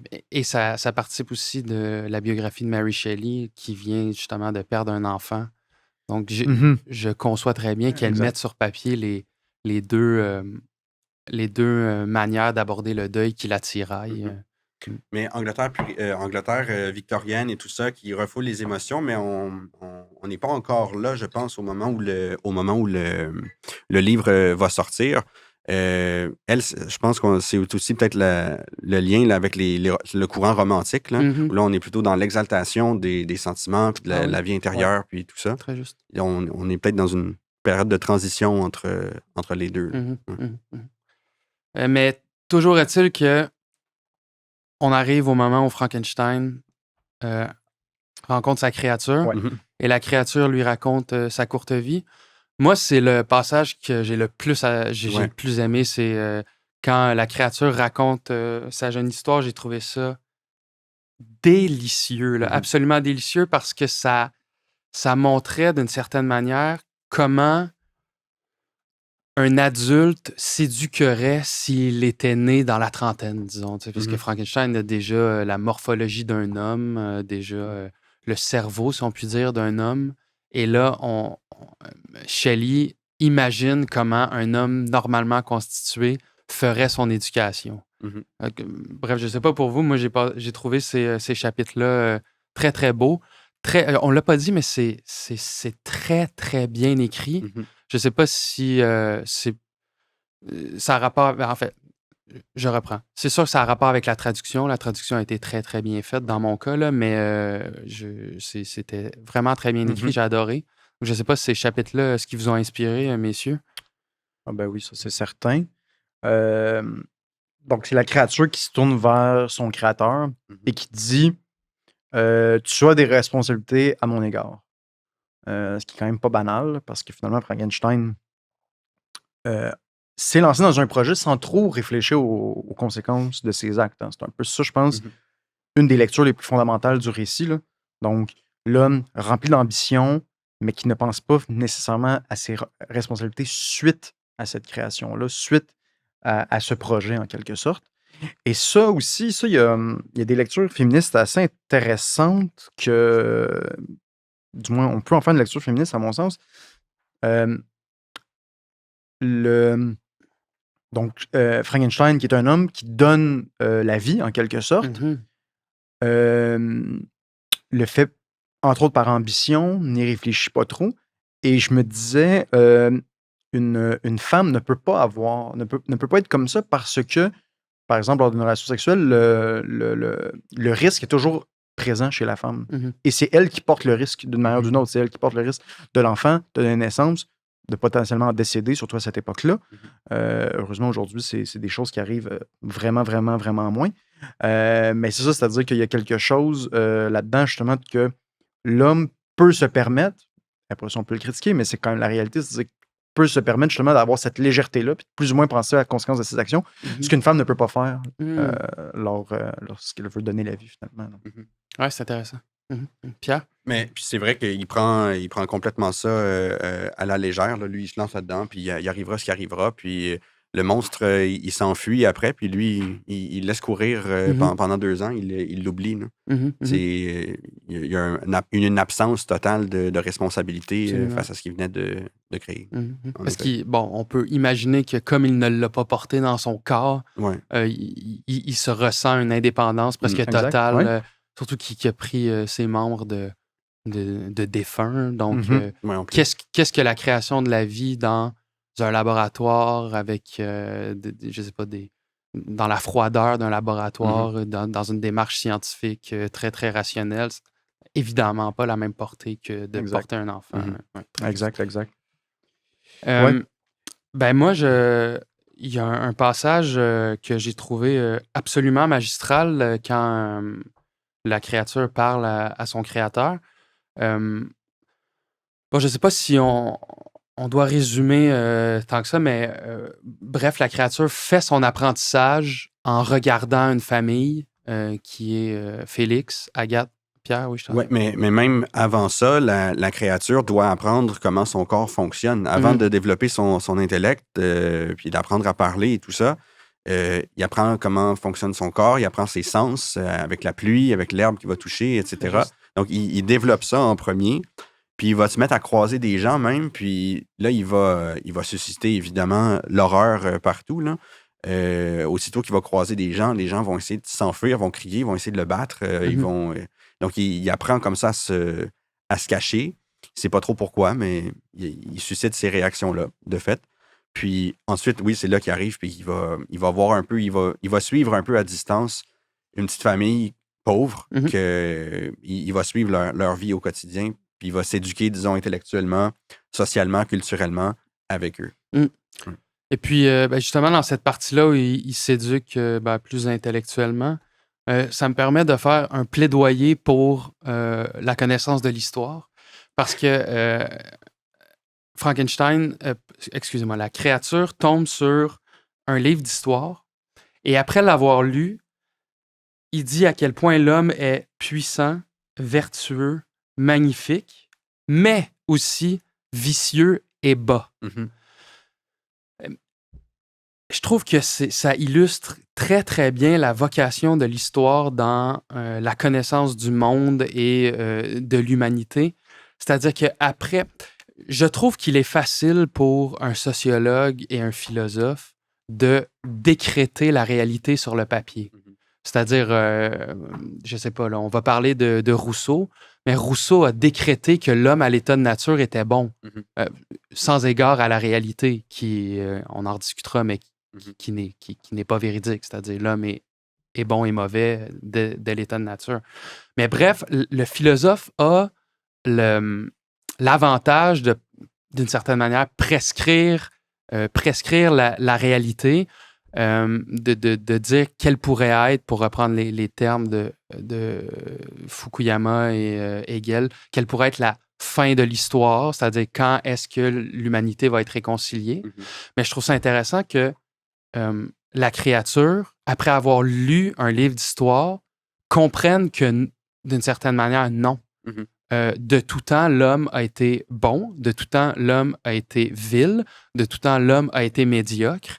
Et peu importe ce que l'on peut écrire en philosophie et en sociologie, quand on se confronte à l'histoire, il y a cette réalité-là comme indépassable, que l'histoire est faite de beauté et de tragédie. Donc, moi, et pour relier ça un peu à ma propre, mon propre itinéraire intellectuel, moi, j'ai essayé d'abord de m'inscrire en sociologie à l'université. J'ai détesté. J'ai ensuite essayé de m'inscrire en philosophie. J'ai pas plus aimé parce que je trouvais que absolument tout était désincarné. T'sais, les idées étaient désincarnées. Je n'avais pas la culture historique pour les comprendre non plus. Et j'ai commencé à adorer la lecture et les livres et la connaissance quand j'ai lu de l'histoire, puis je me suis inscrit en histoire, j'ai fait de ma formation en histoire. Ce très, très petit passage, qui est une demi-page, m'a beaucoup parlé, m'a beaucoup interpellé dans le livre parce que c'est ça, voilà, je trouve que l'histoire comme école comme connaissance de l'humanité est comme indépassable. Oui, mais j'ai toujours partagé cette vision-là de l'histoire aussi, qui est une espèce de dépôt de choses grandioses et médiocres ou terribles. On trouve les deux. Puis l'histoire vient un peu peut nous donner des exemples et peut aussi nous venir relativiser ce qui nous arrive maintenant, soit en montrant que c'est pas vrai qu'on est si grandiose que ça aujourd'hui. Il y a des gens qui ont fait des choses extraordinaires avant nous. Ça peut aussi venir relativiser les malheurs qu'on connaît maintenant, parce qu'il y a des gens avant nous qui ont connu des choses bien pires. Mais tout ça, oui, en se basant sur le fait que le passé humain nous enseigne énormément de choses, puis on voit que on n'est pas les bêtes, les bêtes terribles puis médiocres et monstrueuses qu'on s'imagine. On a fait de très grandes choses, mais on n'est pas non plus parfait. C'est vrai aussi qu'il y a des choses terribles qui ont été faites. La vérité se trouve un peu à mi-chemin entre les deux. David, voulais-tu renchérir? Ou... Ben oui, c'est intéressant à voir. Là. Après ça, on pourrait aller vraiment plus dans le détail dans le livre, là, mais il y a comme une espèce de la blonde de Félix, en quelque sorte, on peut l'appeler comme ça. Là. Sophia, Sophia, c'est ça? Sophia, oui. Qui, en fait, ça veut dire que Félix fait un peu son éducation et le monstre, en écoutant, fait son éducation en même temps. Là. Donc, c'est comme ça qu'on explique, parce qu'au début, tu vois le monstre qui parle à Frankenstein, puis là, tu te dis, mais comment ça qu'il parle comme ça? Mané, il dit, il devait être à peu près 7 heures. Puis là, tu te dis, comment il peut savoir ça qu'il était 7 heures? Donc, oui, il fait toute son éducation. C'est chez les Delacy, je pense. Hein? Je pense que c'est comme ça qu'il s'appelle. Mais c'est des Français, fait que je pense que c'est Delacé. Delacé, Delacé. Et puis, on comprend que cette famille-là est un peu la famille idéale pour Frankenstein par après. Là. C'est-à-dire que pour eux, le centre du monde, c'est leur petite maison, en quelque sorte. Puis, ils lisent, ils s'informent. En même temps, on sent qu'ils sont pas ambitieux outre mesure. Donc, je pense qu'il y a comme une espèce de paradis perdu ou quelque chose du genre chez les Delacé. Parlant de paradis perdu, les lectures du monstre, qu'est-ce que vous en avez pensé? Ce qui est pour l'histoire, c'est que un jour, le monstre tombe sur une valise et dans la valise, il y a les vies de Plutarque. Il y a le paradis perdu de Milton. C'est Milton, hein? Oui. Et il y a les souffrances du jeune Werther ou de Goethe. Peut-être que j'ai massacré les titres, là, mais Non, c'était ça. le Werther de Goethe, les vies de Plutarque et le paradis perdu de Milton. Qu'est-ce que ça vous a inspiré? Ben, c'est une continuité avec les réflexions qu'on avait tout à l'heure, là, mais il va un peu approfondir son éducation. Déjà, avec Plutarque, on est dans l'histoire, mais l'histoire à travers la biographie de personnages qui sont comparés, grecs et romains, toujours en parallèle. Donc là, encore une fois, on va voir les choses grandioses et les choses horribles faites par chacun d'entre eux. Et en fait, chacune de ces lectures-là, en fait, je peux pas parler pour Werther. J'ai aucune connaissance de ce livre-là. Je me suis jamais renseigné là-dessus. Paradise Lost de Milton, je l'ai pas encore lu. J'aimerais ça qu'éventuellement, ça soit ajouté peut-être dans notre balado. Mais à ma connaissance, là aussi, on est vraiment dans une réflexion sur le bien et le mal, l'action humaine dans une vie, etc. Il y a le personnage de Satan aussi qui revient souvent là-dedans, puis le monstre même va s'identifier à lui, il va le dire qu'il s'identifie au Satan. C'est vrai. Qui est un ange déchu. Un ange déchu, exact. Donc, lui, il fait un rapprochement avec ça. L'ange déchu, ce qui nous ramène à la nature humaine, est-ce que l'on rentre dans le rousseauisme du livre et de... Mhm. Allons-y. Oui. OK, c'est un livre rousseauiste C'est-à-dire? qui embrasse le mythe du bon sauvage parce que quand quand le monstre de Frankenstein parle, on le dépeint comme très bon au début. Mhm. Il veut se lier d'amitié avec la famille qui l'observe. Il dit que je n'ai pas démérité l'amour pour ce que je suis. Bref, il apparaît sans méchanceté. Et quand il va rencontrer la famille, Félix, Agathe et le père et Sophia, la famille va le rejeter, le repousser, le trouver ignoble. Ils vont même déménager. Et là, le monstre va devenir mauvais. Donc, on ne peut y voir que l'illustration du mythe du bon sauvage selon Rousseau, c'est-à-dire la créature, lorsqu'elle est créée, elle est bonne. Et c'est au contact de la société des hommes, c'est-à-dire dans ce cas-ci la famille, qu'il devient mauvais. Voilà, lançons les hostilités sur ce sujet. Je ne sais pas si... Oui, c'est-à-dire que donc la personne à l'origine de nos actions, en fait, c'est jamais nous. C'est toujours la société parce que nous, on veut bien faire, alors que justement, on peut être loin d'être convaincu de ça. Et ça, d'ailleurs, c'est particulier, c'est-à-dire qu'il y a un... Rousseau est à la fois un homme des Lumières et un homme pas des Lumières, là, à mon sens, là. Mais il y a un fantasme un peu de la tabula rasa, là, c'est-à-dire que on est une page blanche, le biologique n'existe pas, on n'a pas de réflexe, on n'a pas d'intuition. Tout ça est construit socialement, finalement. Puis là, après ça, historiquement, en philosophie, en sociologie, on est allé très loin dans ce discours-là. Mhm. Et avec ce livre-là, justement, c'est un peu la thèse de dire, si on avait été gentil avec Frankenstein, si on l'avait accueilli, il n'y aurait pas avec Frankenstein, mais avec le monstre, il n'aurait pas commis ses crimes, il n'aurait pas été un meurtrier en série, finalement. Pierre?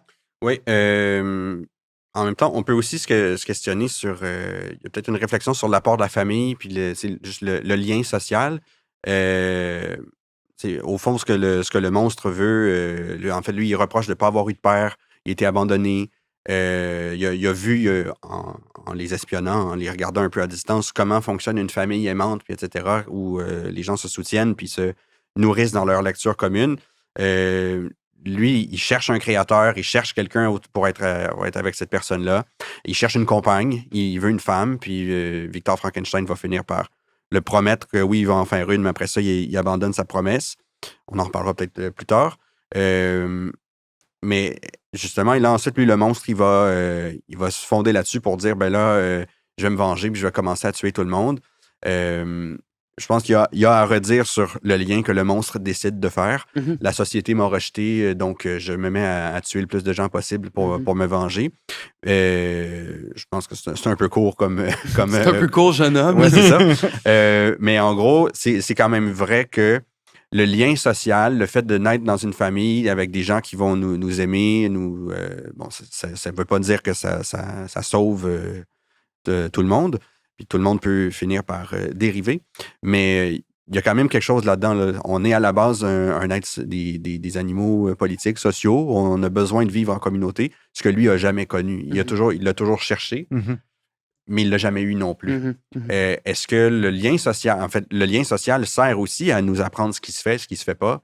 Le monstre, il cherche ça. Il ne l'a pas. Donc, est-ce que ça peut excuser ses actes, ses crimes qu'il va commettre? Il n'a jamais été socialisé de cette façon-là. Cela étant dit, à distance, il a quand même eu un contact avec des gens. Il a fait les mêmes lectures qu'eux. Il a appris c'est quoi le bien et le mal. Il a appris ce qui se fait et ce qui se fait pas. Puis là, lui, il finit par trouver que ça ne joue pas à son avantage, donc il vire la table à l'envers, puis il tue les gens. Moi, je pense que l'analyse qu'il fait, il y a un point qui marque, là, que oui, la société est majeure, puis ça vient créer, sauf que ça vient nous aligner dans la bonne direction. Mais le monstre, quand même, il finit par prendre conscience de ça, de ce qu'il faut, mais il décide volontairement de renoncer à ça puis de commencer à tuer. C'est la question du libre arbitre. C'est-à-dire, après avoir lu de la sociologie, je crois qu'il n'y a personne qui pourrait être en désaccord avec le fait que nous sommes surtout les produits de notre environnement, ce qui est comme une banalité. Mais après, il y a le libre arbitre qui fait en sorte que, est-ce que quand je suis froissé, je me mets à commettre des actes répréhensibles ou pas? Là, c'est là où comment dire, la morale individuelle embarque et qu'au bout du compte, l'individu est seul devant sa décision, peu importe à quel point il est le produit de son environnement. Oui, puis moi, pour résumer ça, je dirais qu'en gros, peut-être le milieu social, la famille dans laquelle on est apparu, le milieu dans lequel on a évolué, c'est peut-être très déterminant. Ça va nous influencer beaucoup, ça pèse beaucoup, mais c'est pas déterministe. On a quand même une part de liberté, là, puis on a une part de choix sur ce qui va nous arriver, sur ce qu'on va décider de faire. Là, Absolument. Pour poursuivre sur le rousseauisme, est-ce que tu avais quelque chose à dire? Oui, je voulais rajouter quelque chose, puis c'est justement pour aller à l'inverse de ce que dit le monstre pour se justifier. Moi, je comparais, tantôt, on a parlé de Victor Hugo. Ouais. Si on prend Notre-Dame de Paris, là, moi, le traitement qu'a le monstre, je le comparais avec Quasimodo. Ah, génial, vas-y. Puis, Quasimodo, il est assez connu, là, mais au cas où certaines personnes sont peu familières avec Notre-Dame de Paris. Donc, Quasimodo, c'est le bossu qui est difforme. Donc, pour cette raison-là, il est mis complètement au banc de la société, puis il vit à l'abri dans la cathédrale Notre-Dame de Paris. Puis là, il y a Frollo qui l'entretient, etc., etc. Quasimodo pourrait... lui, il n'est pas créé de toutes pièces. C'est pas une invention. C'est pas une créature, un monstre qui a été créé comme ça. Mais quand même, il y a un peu quelque chose qui ressemble, qui fait penser au monstre de Frankenstein, complètement élevé à part, repoussé de tout le monde. Il n'y a pas eu de sociabilité comme on le voudrait. Quasimodo ne se met pas à assassiner tout le monde qui est autour de lui. Non? Quasimodo, c'est peut-être la personne la plus vertueuse, puis c'est la meilleure personne à travers ce roman-là, qui est complètement à l'inverse de la façon qui est représentée. Disons, dans Notre-Dame de Paris, il y a Phébus, le beau personnage, puis etc. Puis on s'attendrait à ce qu'il soit valeureux, vertueux. Il est complètement en retard, il joue avec les sentiments. Coureur de jupons. Exactement. Puis le personnage qui est physiquement le plus laid, le plus immonde, c'est lui qui, au fond, est le meilleur. Il va essayer de sauver Esmeralda, etc. Donc, moi, à l'argument que le monstre a été abandonné, rejeté de tous, donc on peut comprendre pourquoi il se met à tuer des gens. Moi, j'opposerais l'exemple de Quasimodo. Là. C'est l'opposé complet. Là. Moi, je suis content que tu fasses une comparaison entre les deux parce que moi aussi, j'ai fait cette réflexion-là, mais ça m'a amené à réfléchir à l'absence de Dieu dans le livre de Mary Shelley. Quasimodo est recueilli par un homme d'église. Roman fiction. Qu'aurait été le livre de Mary Shelley si la créature était rentrée d'abord en contact avec un homme d'église et non pas avec une famille de nobles déchus ou enfin avec une famille de laïcs, si on peut dire. Puis ça m'a beaucoup fait penser ça m'a fait réfléchir sur l'absence de la notion de Dieu et non pas de divinité, parce que la figure de la divinité est partout dans le roman, mais le Dieu catholique, le Dieu catholique chrétien n'existe pas. Il est question de celui, avec un C majuscule, celui qui a créé la terre. Il est question du guide invisible. Il est question du ciel avec un C majuscule. Mais Dieu n'existe pas. Les hommes d'Église sont absents du livre. Alors, moi aussi, j'ai fait la réflexion de le monstre, c'est Quasimodo, à une variable près. C'est-à-dire qu'il y en a un qui aboutit dans le lieu d'asile par excellence, c'est en Occident, c'est-à-dire l'Église, alors que l'autre, non. Je sais pas si... Non, c'est vrai. T'avais quelque chose à dire? Ouais, c'est parce que la créature connaît son créateur. Donc, il n'y a pas de transcendance, en quelque sorte. Donc, elle peut aller voir la personne et dire quel est le sens de ma vie, finalement. Puis il y a une très belle question qui est peut-être la question la plus plus fondamentale, c'est « Que puis-je espérer obtenir de tes semblables qui, eux, ne me doivent rien? » Hein, ça me faisait penser à la question de Kant. Que m'est-il permis d'espérer? Et, et Frankenstein, dans ce sens, est peut-être l'homme occidental déchristianisé, c'est-à-dire qu'on vit dans des sociétés où ça peut exister sur le plan personnel, individuel, familial, mais globalement, dans la société publique, c'est un Occident où il n'y a plus de transcendance. Le christianisme existe justement dans des familles. Et on le sait aujourd'hui, malgré le confort immense, il y a un sentiment de où est le sens dans tout ça. Hein, il n'y a pas une corrélation nécessairement entre une augmentation du confort et une augmentation du bien-être, alors qu'on aurait pu s'attendre à ça, mais parce qu'il y a beaucoup, beaucoup de jeunes et des moins jeunes qui ont une quête de sens. Et après ça, est-ce que c'est le bon sens? Tous et chacun de le décider, mais à tout le moins, les religions monothéistes offrent du sens, offrent une transcendance. Ce que, justement, quand on se tourne vers la science. Vers la science, exactement, il n'y en a pas de transcendance. Peut-être que c'est une bonne chose, peut-être que c'est une mauvaise chose. Je vais laisser tout le monde le déterminer. Mais ce qui est certain, c'est que ça soulève cette problématique-là. Et on le voit justement avec Frankenstein. En fait, si je peux te contredire amicalement, c'est pas vrai qu'il n'y a pas de transcendance par les sciences. Il y en a une, mais elle est catastrophique. C'est-à-dire, Walton et Frankenstein cherchent à créer des choses divines d'une certaine manière. Et dans le cas de Frankenstein, ça donne naissance à une créature qui devient meurtrière. Alors, c'est ça. Ouais. Il y a une transcendance, mais un peu mauvaise, tu sais, un peu... on tente de le faire, du moins. Ouais. C'est ça, ouais, exact. Puis c'est vrai aussi, tu as raison de le dire, là, que si je reviens à la comparaison avec Quasimodo, le monstre, il arrive un peu dans un... Il est laissé à lui-même, contrairement à Quasimodo, qui, lui, va grandir encadré, etc. Puis dans un monde qui a beaucoup de certitudes. Alors qu'au 19e siècle, même si là, en fait, ça se passe au 18e, l'histoire, mais le livre a été écrit au 19e, les certitudes que les gens avaient pendant des siècles ont volé en éclats. C'est sûr que ça va jouer, effectivement. Puis, en fait, tu as raison aussi de le dire, la figure de Dieu apparaît pas beaucoup ou pas du tout presque dans le livre, mais pourtant, il y a plein d'autres références. Adam et Ève sont souvent mentionnés à travers le livre, mais encore là, c'est un peu comme si il était là, bon, c'est à l'origine, sauf que on va pas vraiment jusqu'au bout, les personnages vont pas jusqu'au bout de réfléchir à c'est quoi le lien avec leur créateur à eux, selon le récit biblique. On revient avec Satan aussi. Satan est mentionné à quelques reprises et à la fois le monstre et Frankenstein vont se référer à Satan dans le paradis perdu. On parle de Satan, mais on parle pas de Dieu pour autant, alors que si un est là, l'autre est là aussi, nécessairement. Ah, j'avais pas noté les références à Adam et Ève, pas du tout. Ça revient à quelques reprises. C'est issu de Paradis perdu. Là, exact.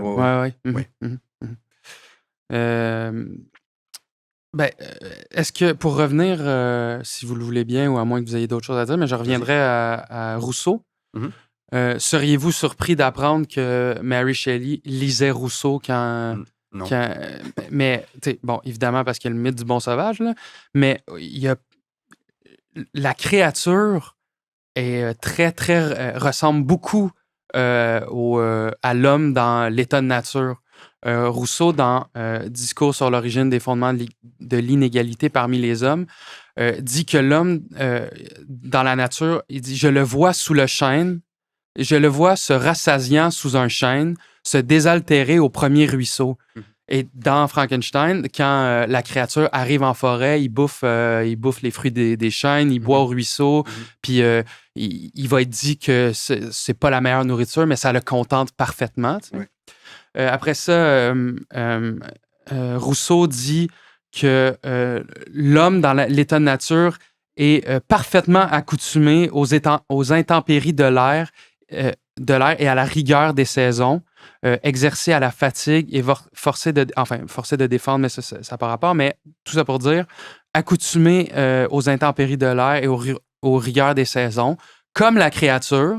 La créature le dit à plusieurs reprises, notamment quand il s'enfuit dans le pôle Nord, il rit de Frankenstein en disant « Toi, comme tu as besoin d'un manteau, tu as besoin de nourriture sophistiquée, alors que moi, je suis totalement adapté aux intempéries. Puis, dernière chose qui m'a vraiment, vraiment fait penser au Bon sauvage de Rousseau, c'est la notion de désir et de connaissance. Rousseau dit que nous cherchons parce que nous désirons de jouir. Mais c'est exactement ce qui arrive avec le monstre. C'est-à-dire, le monstre s'éduque, lit, observe, parce qu'il désire faire partie de la société des hommes, désire avoir des yeux aimants comme le sont ceux de Félix, ceux d'Agathe, désire être entouré de gens bienveillants comme le sont les membres de la famille. Et c'est pourquoi il imite les gestes de la bouche pour apprendre à parler. C'est pourquoi il tente de déchiffrer les livres sur lesquels il tombe. Donc, enfin, je n'ai pas, dans ma vie, je n'ai pas approfondi Rousseau et pour être honnête, ça, le discours, je l'avais lu en diagonale il y a fort, fort longtemps. Puis j'ai relu quelques pages hier soir, donc je ne l'ai pas vraiment labouré, là, mais c'est franchement, franchement intéressant. Puis si on avait eu plus de temps, je serais comme passé à travers en bonne et due forme pour faire plus de parallèles, mais au début, je trouvais intéressant de parler du mythe du bon sauvage pour la créature, mais là, je suis comme simplement convaincu que, et ça doit exister, une analyse comme approfondie entre le rousseauisme de Mary Shelley et sa créature doit être fait. Bref, voilà. Ouais, ben, tout, chez Rousseau, tout le problème part de l'homme à l'état de nature qui commence à se comparer, justement. La perfectibilité aussi et la comparaison. Exactement. Donc, c'est ça, c'est l'idée que à l'état de nature, on a déjà tout ce dont on a besoin, en quelque sorte. Mais à un moment donné, on commence à se comparer.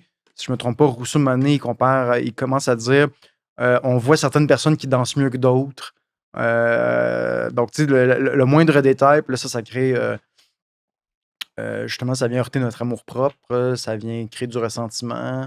Donc là, on va essayer de compétitionner avec tout ça. Et ça va mener ultimement à rien de positif, ce qui est pas si fou que ça comme analyse. Là. Puis il y a un moment aussi où la créature observe la famille, puis elle se dit, ils ont tous un air malheureux, ils ont tous l'air malheureux, et pourtant, ils ont un feu pour se réchauffer, ils ont de la nourriture pour se nourrir, ils ont un toit sur la tête pour être protégés des intempéries. Je ne comprends pas. Et c'est seulement plus tard, lorsqu'il apprend que la famille a comme vécu une chute sociale, que là, il va comprendre pourquoi ils sont malheureux. Mais a priori, l'homme de nature qu'est la bête de Frankenstein ne comprend pas pourquoi des gens qui ont à manger, à se réchauffer et à se protéger sont malheureux. Oui, ben, je dis souvent à la blague, je sais pas si tu fais un voyage à Paris, le voyage en avion dure 6-7 heures et mon Dieu qu'on se plaint, on trouve ça long. Puis là, j'imagine toujours une discussion avec Samuel de Champlain. Puis tu te dis, hey, c'était assez pénible, ça a pris 7 heures à aller à Paris. J'avais pas beaucoup de place, ils m'ont donné de la bouffe. Puis là, c'était même pas bon. C'était même pas bon. Le film, il était plate que j'ai écouté.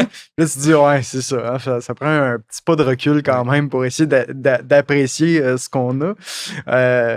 Donc oui, c'est un peu dans la même situation que Frankenstein dans laquelle il est pris. Là. Pierre, quand tu lisais le passage de Rousseau, où il va valoriser la connaissance, la compréhension qu'en avait Rousseau, là, la connaissance puis le savoir pour l'homme à l'état de nature, c'est un peu au fond comme si il va le valoriser en tant que tel, ou en tout cas parce que pour les liens que ça va tisser, etc. Tu le lisais, puis j'essayais de faire des liens avec l'approche qu'il y a dans la connaissance, vis-à-vis la connaissance dans le livre Frankenstein. Puis l'approche qu'a le monstre fait un peu penser à celle qu'a l'ami de Victor Frankenstein, le Henri, qui va étudier l'histoire, etc. Puis lui, il va comme se fasciner pour ça, il va trouver une beauté là-dedans.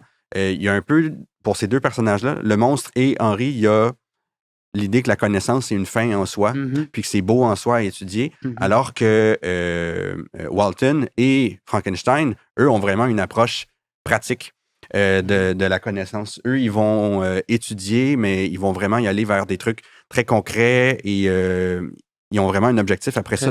Ils vont s'en servir pour une disons, comment dire, il y a un aspect conquérant à leur étude. Ah oui, totalement. Ouais. Puis le monstre, donc, sous ce rapport-là, avec l'approche rousseauiste de la connaissance du savoir, je le rapprocherais de Henri, l'ami de Victor. Il y a peut-être un parallèle à faire entre les deux. Très juste, absolument. Puis oui, excuse-moi. Il y a un rapport positif aux connaissances, en fait. Oui, exact. Donc oui, le parallèle me semble évident. Oui, donc c'est quelque chose, la connaissance comme une fin en soi ou si elle a une fin instrumentale. Mettons, un moyen ou une fin, en fait. C'est la différence que je verrais entre ces 4 personnages-là. Ouais. Très juste. Puis juste une dernière petite citation de Rousseau, il parle de la perfectibilité. Puis il dit que la perfectibilité, que cette faculté presque illimitée est la source de tous les malheurs de l'homme. Et il y a un passage dans Frankenstein où la créature dit « Mon malheur croissait à mesure que mes connaissances augmentaient. » Donc, bref, voilà. Rousseauiste. Oui, c'est pour ça que c'est un récit anti-lumière, quasiment. C'est-à-dire, les connaissances mènent au désastre, mènent au malheur. J'en avais d'autres citations, là, c'est ça, que la connaissance ne mène pas au bonheur. Au contraire, finalement, ça mène au malheur. Donc, finalement, on est quasiment mieux dans l'ignorance. Oui. Mais j'entends, je suis plutôt d'accord, mais comment réconcilier ça avec le fait qu'elle est une femme des Lumières, Mary Shelley, et que Rousseau est un homme des Lumières? Je suis pas sûr que Rousseau, c'est un homme des Lumières. Oui, c'est vrai. Toi, tu es de l'école où Rousseau est un conservateur. Pas nécessairement un conservateur, mais dans mon sens, il va fonder un peu une approche postmoderne, en quelque sorte, là, qui n'est pas du tout conservatrice. Mais Mary Shelley, oui, c'est une femme des Lumières, mais elle s'inscrit dans le romantisme. On l'a dit au début, elle est dans le roman gothique. Et sa vie est dramatique. Exactement. Et puis, ça, j'avais pris des éléments en note là-dessus. Et ça, c'est un concept assez important en esthétique, surtout de cette époque-là, le romantisme. C'est le concept de sublime. Je ne sais pas si vous êtes familier avec ce concept-là. Dans le langage courant, quand on dit quelque chose est sublime, c'est quelque chose de très beau, c'est quelque chose de grandiose, d'impressionnant. En esthétique, ça a un sens très, très précis. Donc, c'est pas nécessaire. C'est lorsque, par exemple, je ne sais pas si vous êtes sur le bord d'un précipice, il y a quelque chose, là, il y a un immense paysage, il y a quelque chose d'à la fois beau et d'inquiétant là-dedans. C'est ça le sentiment de sublime en esthétique. Donc, c'est à la fois la beauté et la terreur, en quelque sorte, la crainte et le respect. Et tout le roman est empreint de ça. C'est-à-dire, par exemple, toutes les scènes au pôle Nord, beaucoup de scènes, c'est dans les Alpes, si je ne me trompe pas. Donc, justement, où est-ce que, oui, il y a la beauté, mais il y a l'horreur. Frankenstein, c'est ça aussi, c'est-à-dire c'est la beauté de la science, mais en même temps l'horreur des conséquences. Donc, c'est cette ambiguïté-là entre ces deux sentiments-là qui sont au cœur du sublime, qui sont très présentes dans tout le mouvement romantique. Ça me fait penser à Prométhée, si vous voulez qu'on rentre dans le sujet. Je rappelle que le titre, c'est le titre du roman de Mary Shelley, et le titre complet, c'est Frankenstein ou le Prométhée moderne. Et Prométhée, pour faire rapidement, dans la mythologie grecque, c'est un titan. Donc, les maîtres de l'univers avant les dieux. Prométhée est un titan qui, lorsque Zeus va prendre le contrôle de l'univers, Zeus qui est le fils de Cronos, qui est un dieu, qui va instaurer le règne des dieux, Zeus va décréter la mort des hommes, la mort des humains, créature qu'a fait Prométhée à base d'eau et d'argile. Et Prométhée, non seulement va sauver les hommes, mais il va leur donner le feu sacré, qui est un outil divin. Alors là, il y a plusieurs variations du mythe. Là, je ne sais pas s'il sauve les hommes et leur donne le feu ou il sauve les hommes en leur donnant le feu. Toujours est-il que Prométhée sauve ses créatures, les hommes, et leur donne le feu. Et là, Prométhée, Zeus va être en courroux, comme on disait en Grèce antique, et va l'enchaîner à un mont à l'autre bout du monde, qui à l'époque était le Caucase. Il va l'enchaîner à un mont pour le punir d'avoir donné un outil divin aux hommes, ici le feu, et le feu, évidemment, pris au sens littéral, c'est-à-dire pour se chauffer, comme outil pour faire cuire, faire fondre des métaux, mais le feu surtout compris comme la connaissance, comme la lumière, comme l'ingéniosité. Donc voilà le mythe de Prométhée. Et ben voilà, Frankenstein ou le mythe du Prométhée moderne. Parce que, allez-y, pourquoi le Prométhée moderne? Quels sont les liens que vous faites entre la mythologie et le roman? Je verrais le lien là-dedans parce que Prométhée, disons, répand la connaissance, répand le savoir. Tu sais, oui, il y a le feu, mais je ne sais plus si c'est dans... parce que les sources sur Prométhée, là, en général, c'est soit dans le Hésiode ou Échille. Exact. Hésiode, donc lui, c'est comme le récit mythique des origines des dieux puis des titans, alors que Échille, c'est une pièce de théâtre. Et je ne sais plus c'est dans lequel des deux, mais là, on nous dit même explicitement que Prométhée, il leur transmet le feu, mais aussi la connaissance de l'histoire, puis d'un paquet d'autres disciplines, les arts, etc. Des connaissances pratiques aussi. Mais tout ça, ça se fait, ça n'a pas nécessairement une valeur en tant que telle, c'est dans une ruse contre ce qui nous dépasse. On essaye, c'est vraiment dans une volonté de prendre le contrôle, d'être maître de ce qu'on fait. C'est sous ce rapport-là, donc, que moi, je verrais le lien avec Frankenstein, qui, comme je le disais tantôt, n'est pas dans une simple étude de la science pour juste voir des choses qui l'intéressent ou pour comprendre un peu le monde. Il est vraiment dans un esprit de dépasser les limites, de pouvoir faire absolument tout ce qu'il veut, là, dans son cas à lui, rassembler des morceaux de personnes mortes pour créer une nouvelle personne. On est là dans une soif de dépassement puis de conquête. Moi, c'est là que je verrais le rapprochement avec Prométhée. David? Ouais, ben c'est comme deux manières de faire la science. Là. Dans une science qui se veut descriptive et une manière, une autre science qui serait dirigée vers les technologies, en fait, là, pris au sens large. Là. Donc oui, c'est un peu ça. Et c'est Frankenstein qui se prend pour un dieu aussi, en quelque sorte. Là. Ça veut donner la vie, c'est être dieu. Puis après ça, on pourrait penser que... Ça, tantôt, on avait la discussion sur l'alchimie. On pourrait rapidement penser qu'on vit dans une société alchimique, là, en quelque sorte. C'est-à-dire que des choses qui sont magiques... On fait des choses banales aujourd'hui qui seraient magiques pour une autre époque. Là. Absolument. Je veux dire, parler à quelqu'un à l'autre bout du monde en temps réel. Je veux dire, il y a quelque chose qui relève de l'alchimie là-dedans. Et c'est aussi ça qui est fascinant, c'est-à-dire que l'immense majorité des gens ne peuvent pas expliquer comment ça fonctionne. Je peux pas t'expliquer comment je peux faire pour appeler ma blonde puis raconter ma journée. Je peux pas t'expliquer comment ça marche, mais ça marche. Donc c'est pour ça que des fois on dit on est dans un âge scientifique, mais je suis pas certain tant que ça. C'est-à-dire qu'on n'est pas si curieux que ça pour comment ça fonctionne, tous ces bidules-là. Très juste. Moi, j'ai un peu réfléchi à la référence à Prométhée, là, mais je vais y aller dans des choses un peu plus terre à terre, parce que je suis pas certain d'avoir une tête bien faite dans cette histoire qui est Prométhée. Évidemment, c'est Frankenstein, mais comment dire, donner le feu aux humains a quelque chose de bénéfique pour eux, mais donner la vie à un monstre n'a pas nécessairement quelque chose de bénéfique pour lui. Donc, je trouve qu'il n'est pas si évident de faire la comparaison entre le mythe de Prométhée et Frankenstein. Mais bref, ça pourrait être évidemment le sujet d'une conversation sans fin, mais j'ai plus noté... Oh, excuse-moi, Oui, Pierre. mais juste sur ce que tu viens de dire, c'est vrai que si on prend l'expérience qu'a fait Frankenstein de créer un être humain, en tout cas d'en faire vivre une créature, ça c'est vrai, on peut se demander à quel point c'est bénéfique.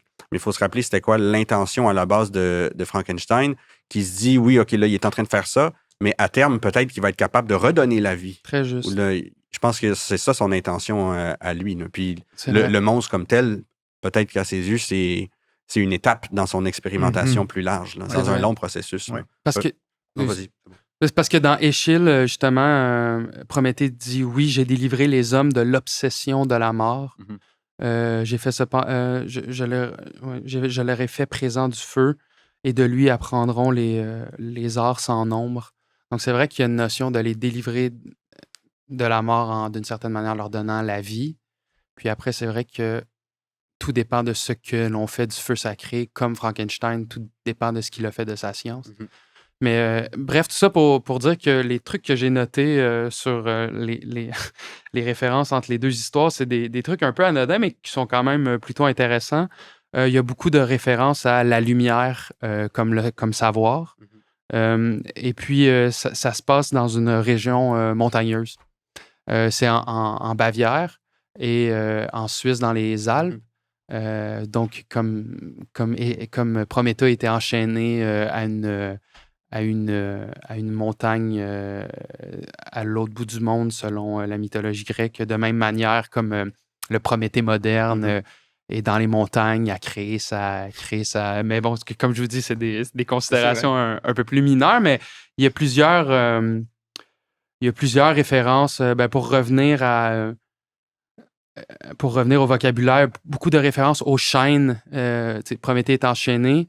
Il y a un passage dans Frankenstein où il est dit qu'un personnage est enchaîné à ses chagrins. Frankenstein veut, et je le cite, déverser un torrent de lumière sur notre sombre univers. Donc, il y a plein de petits clins d'œil ici et là au mythe de Prométhée. Mais voilà. Alors, pour revenir au roman. Oui, on revient au roman. David. Ben, le monstre raconte son histoire. Il dit à Frankenstein, tu me dois certaines choses. Et une de ces choses-là, c'est une femme. Donc, le monstre va dire, oui, je viens de tuer c'est ton frère, c'est ça? Son frère. Son frère. Et je vais arrêter, tout va s'arrêter là. En fait, moi, ce que je veux, c'est mon bonheur, c'est qu'on me laisse tranquille, c'est d'avoir de la compagnie. Donc, si tu me fais une femme, moi, je pars d'ici. Je pense qu'il veut aller en Amérique du Sud. Exact. Et tu ne me reverras plus. Tout va être réglé. Et là, au début, évidemment, Frankenstein n'est pas chaud à l'idée parce que, justement, le monstre vient de tuer son frère adoré. Mais il va finir par... pas il va finir, mais il va accepter, du moins momentanément, de faire une femme à Frankenstein pour justement s'en débarrasser, de se dire, regarde, on n'aura plus de problème après, ça va être réglé. Donc, il se lance dans ce nouveau projet de faire une femme pour Frankenstein. Et comment est-ce que ça finit? En fait, Frankenstein va s'isoler sur une île. Est-ce que c'est en Écosse? En Écosse. Ouais. En Écosse. Donc, une île où il y a comme 3 petites sheds, si on me permet l'expression. 3 petites cabanes pour nos auditeurs hors Québec. Et c'est ça, il se lance dans ce projet-là. Il va louer une shed. Exactement, il va louer une shed. Et puis, il va... le monstre le suit, sans qu'il soit trop au courant, mais il sait qu'il est suivi. Et là, c'est un peu plus nébuleux dans mon esprit, mais bref, il va finir par dire non, je te ferai pas ta femme, parce que là, il s'imagine que quand le monstre et sa femme vont aller en Amérique du Sud, ils vont faire des petits, ils vont être cruels, ils vont commettre d'autres meurtres, et ce qui pourrait mener à l'éradication, en quelque sorte, de la race humaine, en quelque sorte. Absolument. Et puis quand il lui... je crois que c'est à ce moment-là, mais c'est un passage, moi, que j'ai trouvé vraiment lourd de sens si on poursuit la réflexion dans la science et est-ce que l'homme contrôle la science ou il est asservi à la science. Le monstre lui dit, vous êtes mon créateur, mais je suis votre maître. Obéissez, faites-moi une femme. Oui. Alors, voilà, il abandonne son projet de lui faire une femme. Et là, la créature va décider de poursuivre les meurtres dans la famille de Frankenstein. Exact. Puis, Pierre? Déjà, il va tuer son ami. Exact. Clerval. Il va tuer Clerval. Et ensuite, il promet aussi à Frankenstein je serai là le jour de ton mariage, le jour de tes noces. Et là, Frankenstein, il pense que c'est lui qui est visé. Il pense que c'est lui qui va se faire tuer à son mariage. Mais là, il finit par épouser sa sœur adoptive, Elisabeth, qu'il a toujours aimée. Ils ont toujours un lien très, très fort. Il finit par l'épouser. Le jour de leur noces, le soir de leur noces, le monstre vient la tuer également. Donc là, autrement dit, et là, après ça, le père de Frankenstein va mourir aussi. Là, c'est pas le monstre qui le tue. Mort de chagrin. Exact. Mais là, autrement dit, Frankenstein, sa vie est complètement détruite. Là. Son meilleur ami, son frère, sa nouvelle épouse, tout le monde vient de mourir. Tout le monde et la plupart d'entre eux, en fait, tous sauf le père, ont été tués par la créature que Frankenstein a créée. Donc, il se sent évidemment complètement responsable de ce qui est arrivé. C'est comme si c'est lui qui les a tués. Et là, à partir de là, c'est lui là, qui se met en tête que là, il doit pourchasser le monstre pour mettre fin à ça. Là. Ouais. D'ailleurs, vous en pensez quoi de sa quête de vengeance à ce moment précis? Moi, moi, dans l'édition que j'ai, qui est Pocket, là, son besoin de vengeance arrive à la page 269. Il me semble que c'est tard, là. Oui. Après que son frère soit fait assassiner par la créature, que son meilleur ami soit fait assassiner par la créature, que sa femme se soit fait assassiner par la créature, que son père meurt de chagrin à cause des meurtres de la créature. Là, Frankenstein a soudain un éclair de génie. Je vais me venger. Je trouve que c'est... Disons que la responsabilité, là, il la développe tardivement. Déjà, juste le principe de responsabilité, là, l'idée qu'on va peut-être se retenir de faire quelque chose à cause des conséquences potentielles, ça, il le développe uniquement au moment où il est en train de réfléchir à créer une femme à Frankenstein. Là, il se dit, OK, je vais arrêter d'agir parce que ça pourrait entraîner des conséquences graves.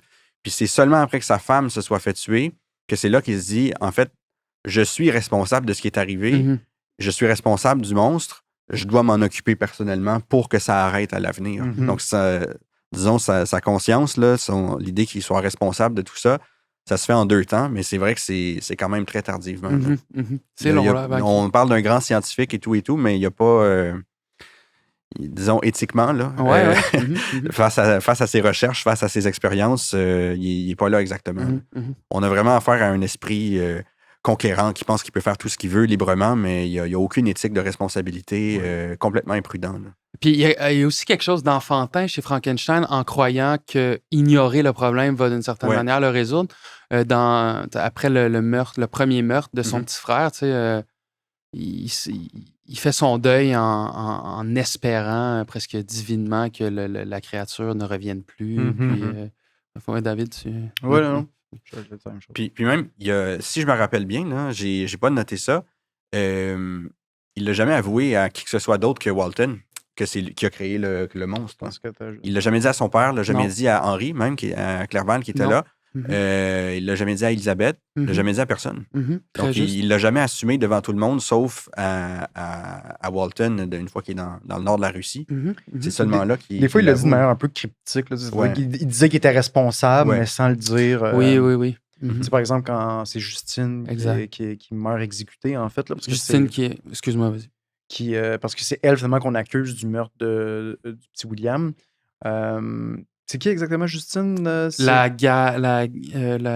bonne? Je pense que c'est la bonne. Je sais même plus c'était qui exactement dans l'histoire, mais c'était une jeune fille. C'est elle qui s'est retrouvée être accusée du meurtre du frère de Frankenstein. Puis encore là, on apprend par le monstre, quand il raconte son histoire, que c'est lui-même volontairement qui est allé placer quelque chose pour qu'elle soit incriminée. Puis elle n'avait aucune défense contre ça. C'est le seul point qu'elle n'était pas capable auquel elle n'était pas capable de répondre, puis c'est là-dessus qu'elle est tombée, puis qu'elle a été condamnée après. Mais c'est vrai, c'est à ce moment-là que Frankenstein dit « Ah, c'est de ma faute, c'est de ma faute, c'est de ma faute », mais il n'explique pas pourquoi. Non, c'est ça. Il ne l'expliquera pas à personne. personne. Je pense que c'est son père qui dit « Ben non, c'est pas de ta faute. » C'est comme une manière de se dédouaner un peu. Je l'ai dit, mais tu l'as pas vraiment dit. Non, c'est ça, tu l'as pas dit. Exact. Puis, au terme de mémoire, c'est au terme du meurtre d'Elisabeth que l'histoire de Frankenstein, que le récit de Frankenstein se termine et on retourne au récit de Walton. Enfin, je corrige.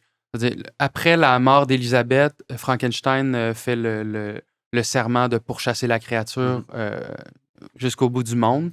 Le dit bout du monde est le pôle Nord, où il rencontre Walton. Et là, on retourne à l'histoire de Walton. Exact. Des idées sur la fin du roman? C'est Walton qui recommence à envoyer des lettres. On l'avait pas vraiment dit, mais au début, c'est des lettres que Walton envoie à sa sœur. Mhm. Et là, on retourne dans les lettres. Et Walton dit, ben, voici l'histoire. Et Frankenstein meurt parce que justement, il est épuisé, il y a le froid, il y a toutes les conditions difficiles possibles. Et le monstre va venir dans le bateau pour voir Frankenstein et qui va dire des choses quand même assez intéressantes, c'est-à-dire que il va dire la pire chose que Frankenstein pouvait faire, en fait, c'est me laisser en vie. Parce que la vie est plus souffrante que la mort à ses yeux, parce que justement, il est en solitude complète. Et ça se termine un peu là-dessus, alors que le monstre explique ça à Walton. Et puis, cette citation insupportable du monstre qui dit qu'il vit de l'injustice parce que l'humanité entière a péché contre moi. Dois-je donc passer pour un criminel? Oui, parce que tu en es un. Mais ça m'a... Comme on en parlait, on en parlait il y a pas longtemps, ça m'a tellement fait penser à la sociologie moderne sur à quel point tous sont le produit de leur éducation, de l'entourage, des traumatismes qu'ils ont vécu. Ce qui est vrai, mais qui fait l'économie du libre arbitre toujours dans ces analyses-là. Bon, c'est un criminel parce qu'il vient d'une famille violente, là, certes, mais il y a beaucoup de gens qui viennent de familles violentes qui ne deviennent pas criminels. Donc, c'est comme une avance sur son époque, une avance par Mary Shelley sur notre époque aujourd'hui où les gens sont... La victime est davantage celui qui commet la faute par son cheminement que par la personne qui effectivement est victime. Parce que, bon, dans cette histoire-là, les victimes sont mortes.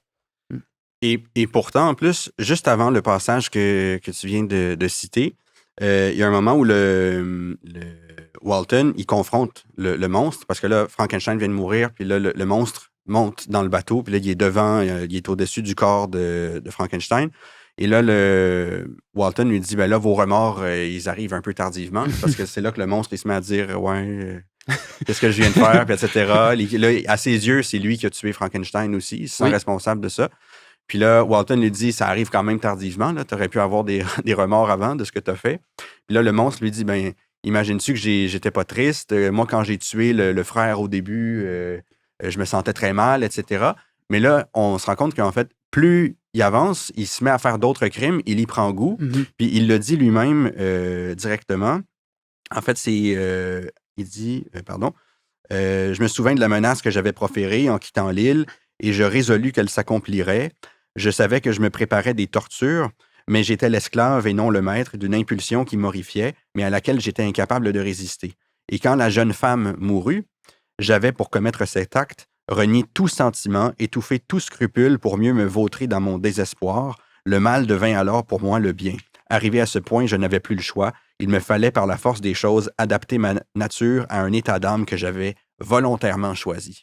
Donc, il le dit lui-même, là, qu'il y a un moment où il se dit, bon, OK, peut-être que son premier meurtre, il essaye de se dédouaner, c'est à cause de la société, tout ce qu'il subit.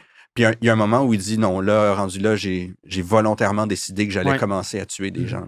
Mais sur le premier meurtre, c'est vrai que c'est équivoque.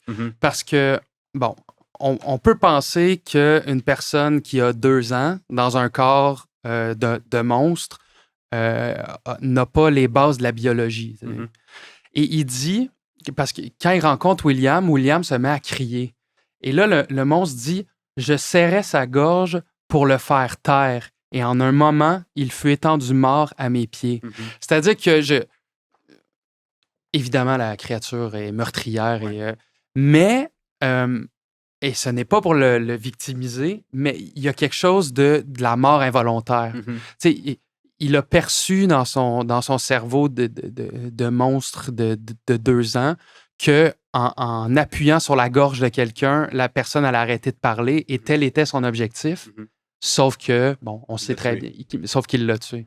Fait que c'est évidemment pas pour le dédouaner de tous les meurtres, mais c'est vrai Mhm, qu'il y a c'est un vrai. équivoque dans le premier meurtre mis comme ça par Mary Shelley qui est assez intéressant. Hein. Il y a aussi, à un moment donné, le monstre sauve quelqu'un de la noyade.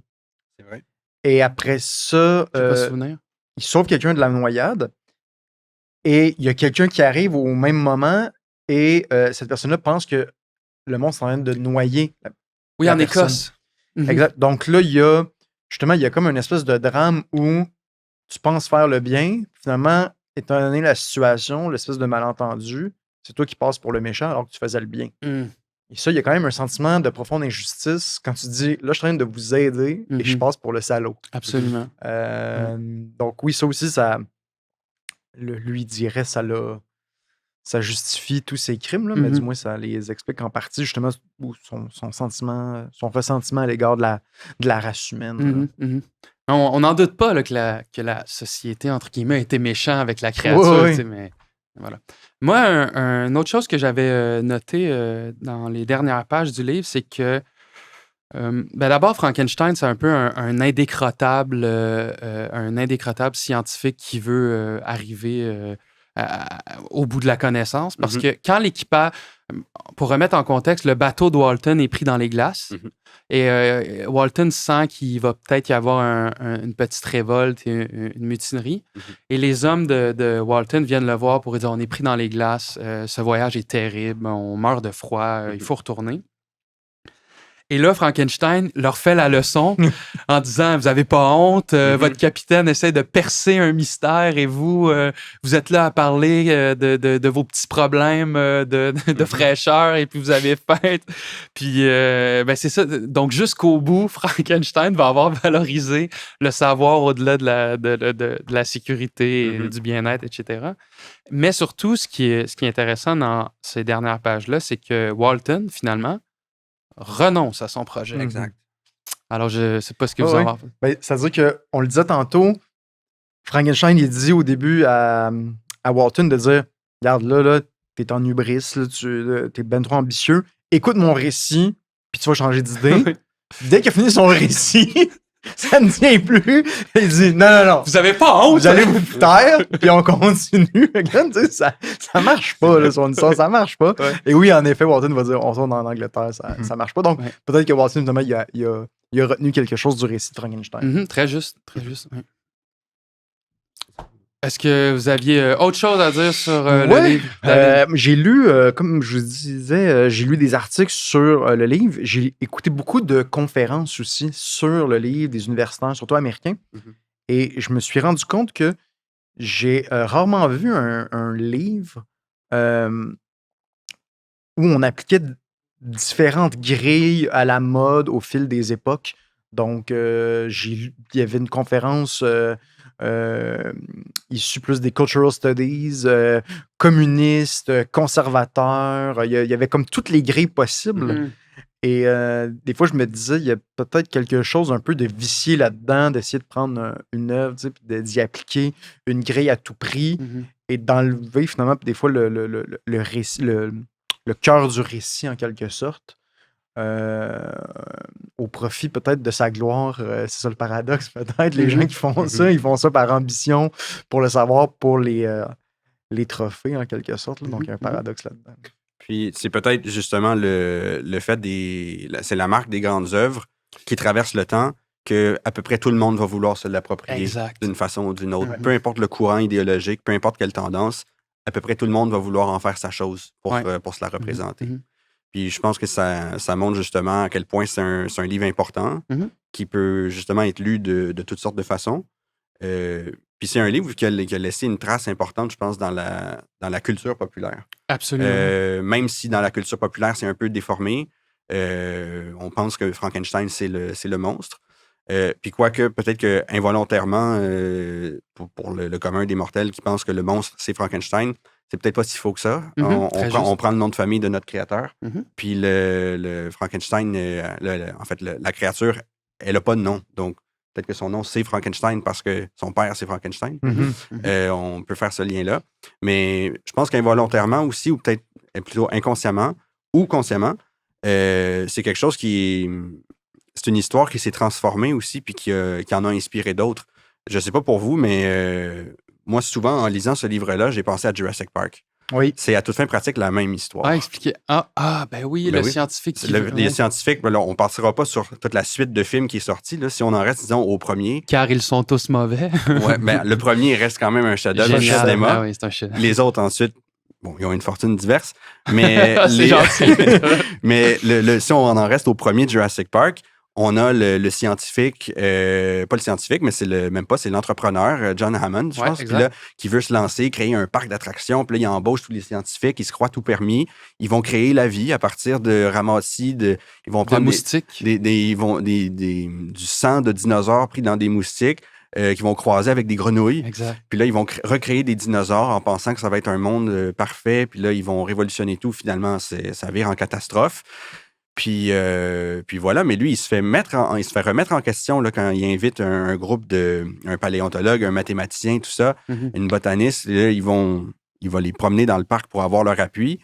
Puis tout le monde un peu le met en garde. Là, fais attention à ce que tu fais. Puis le mathématicien qui va dire la vie trouve toujours un chemin, puis etc. Exact. Moi, je trouve qu'il y a plein de références à Frankenstein là, dans ce film-là. Là. Je ne sais pas si c'était conscient ou volontaire, que ce soit chez Spielberg ou parce qu'à la base, même ces films-là, c'était inspiré de livres. Là. Ah, je savais pas. Ouais. J'ai oublié qui était l'auteur des livres Le Monde perdu et tout ça. Je ne sais pas s'il y a eu un lien conscient, mais moi, je vois plein de références, plein de liens entre les deux univers. Ah, c'est des sentiments... on est encore dans l'hubris, on est dans ces sentiments-là, c'est certain. Là où il y a une différence, là, on pourrait faire un épisode entier sur Jurassic Park, mais Jurassic Park, ce ne sont que des femelles, si je ne me trompe pas. Ou c'est que des mâles. Non, c'est que des femelles. C'est que des femelles. Mais il y en a qui deviennent des mâles. Parce qu'il les a croisés avec des grenouilles qui ont la faculté de changer Exactement. de sexe. Donc, il y a quand même... C'est pas la même chose à nouveau. Il ne faut pas dire que c'est le même récit, mais justement, l'idée que la nature essaie de trouver son chemin. Que les créatures veulent une complétude masculin-féminin. Et ça aussi, ce qui est très présent, c'est que on n'est jamais totalement... là, tu vas dire, là, c'est le discours du père, là, mais on n'est pas... Pourquoi tu me voles ma ligne? C'est ça. C'est-à-dire qu'on a la vie, on a des enfants, mais on s'imagine peut-être être responsable de ce qu'ils vont faire. On veut bien les enligner, mais on ne choisit jamais totalement. Et c'est tant mieux, même si des fois, on veut avoir ce sentiment-là. Et c'est ce que, justement... dans Jurassic Park, il essaie de faire. Il essaie de contrôler la vie, ça ne fonctionne pas. Ici, il essaie de contrôler la vie ou de l'insuffler, ça ne fonctionne pas non plus. Ou du moins, ça fonctionne, mais justement, il ne peut pas le contrôler. Donc, ça aussi, c'est un élément important du livre, je pense. Puis, en plus des 1001 formes qu'a pris le mythe en lui-même dans des films, dans des BD, dans que sais-je, là, c'est incroyable comment ça ratisse large, Frankenstein. Et Monette Vaquin disait qu'il est rare d'assister à la naissance d'un mythe. Mais c'est vrai, on peut dire que Frankenstein, c'est un Prométhée moderne, mais c'est aussi la création d'un mythe nouveau qui en a très long à dire sur la science actuelle, je crois. Oui. Puis ça peut être pertinent aussi parce que là, on a parlé de la culture populaire. Il y a eu toute une succession de films qui ont été faits à partir de Frankenstein, généralement en déformant complètement le livre. Le monstre est toujours montré comme un abruti total qui marmonne, etc., alors que dans le livre... C'est une intelligence supérieure. Exact. Mais là, il y a un prochain film qui s'en vient, là, qui va sortir cet automne. Absolument. Je pense qu'il sort dans certains cinémas en octobre, sur Netflix en novembre. Là, ça nous est présenté comme peut-être jusqu'à maintenant le film qui va être le plus proche du livre. D'accord. J'ai bien hâte de voir ça, le prochain film Frankenstein. Et nous en ferons un clip après l'avoir tous Certainement, vu. oui. Et nous en parlerons. Est-ce qu'il y avait autre chose sur le récit? C'est complet. Monsieur? C'est complet pour moi. Génial. Alors, merci à tous de nous avoir écouté parler de Frankenstein de Mary Shelley. On espère que vous avez aimé l'épisode. On vous encourage fortement à mettre un pouce en dessous de la vidéo et bien sûr de vous abonner à notre chaîne. Ça nous donne toujours un énorme coup de main pour faire connaître notre projet qui s'appelle Magnum Opus. À bientôt.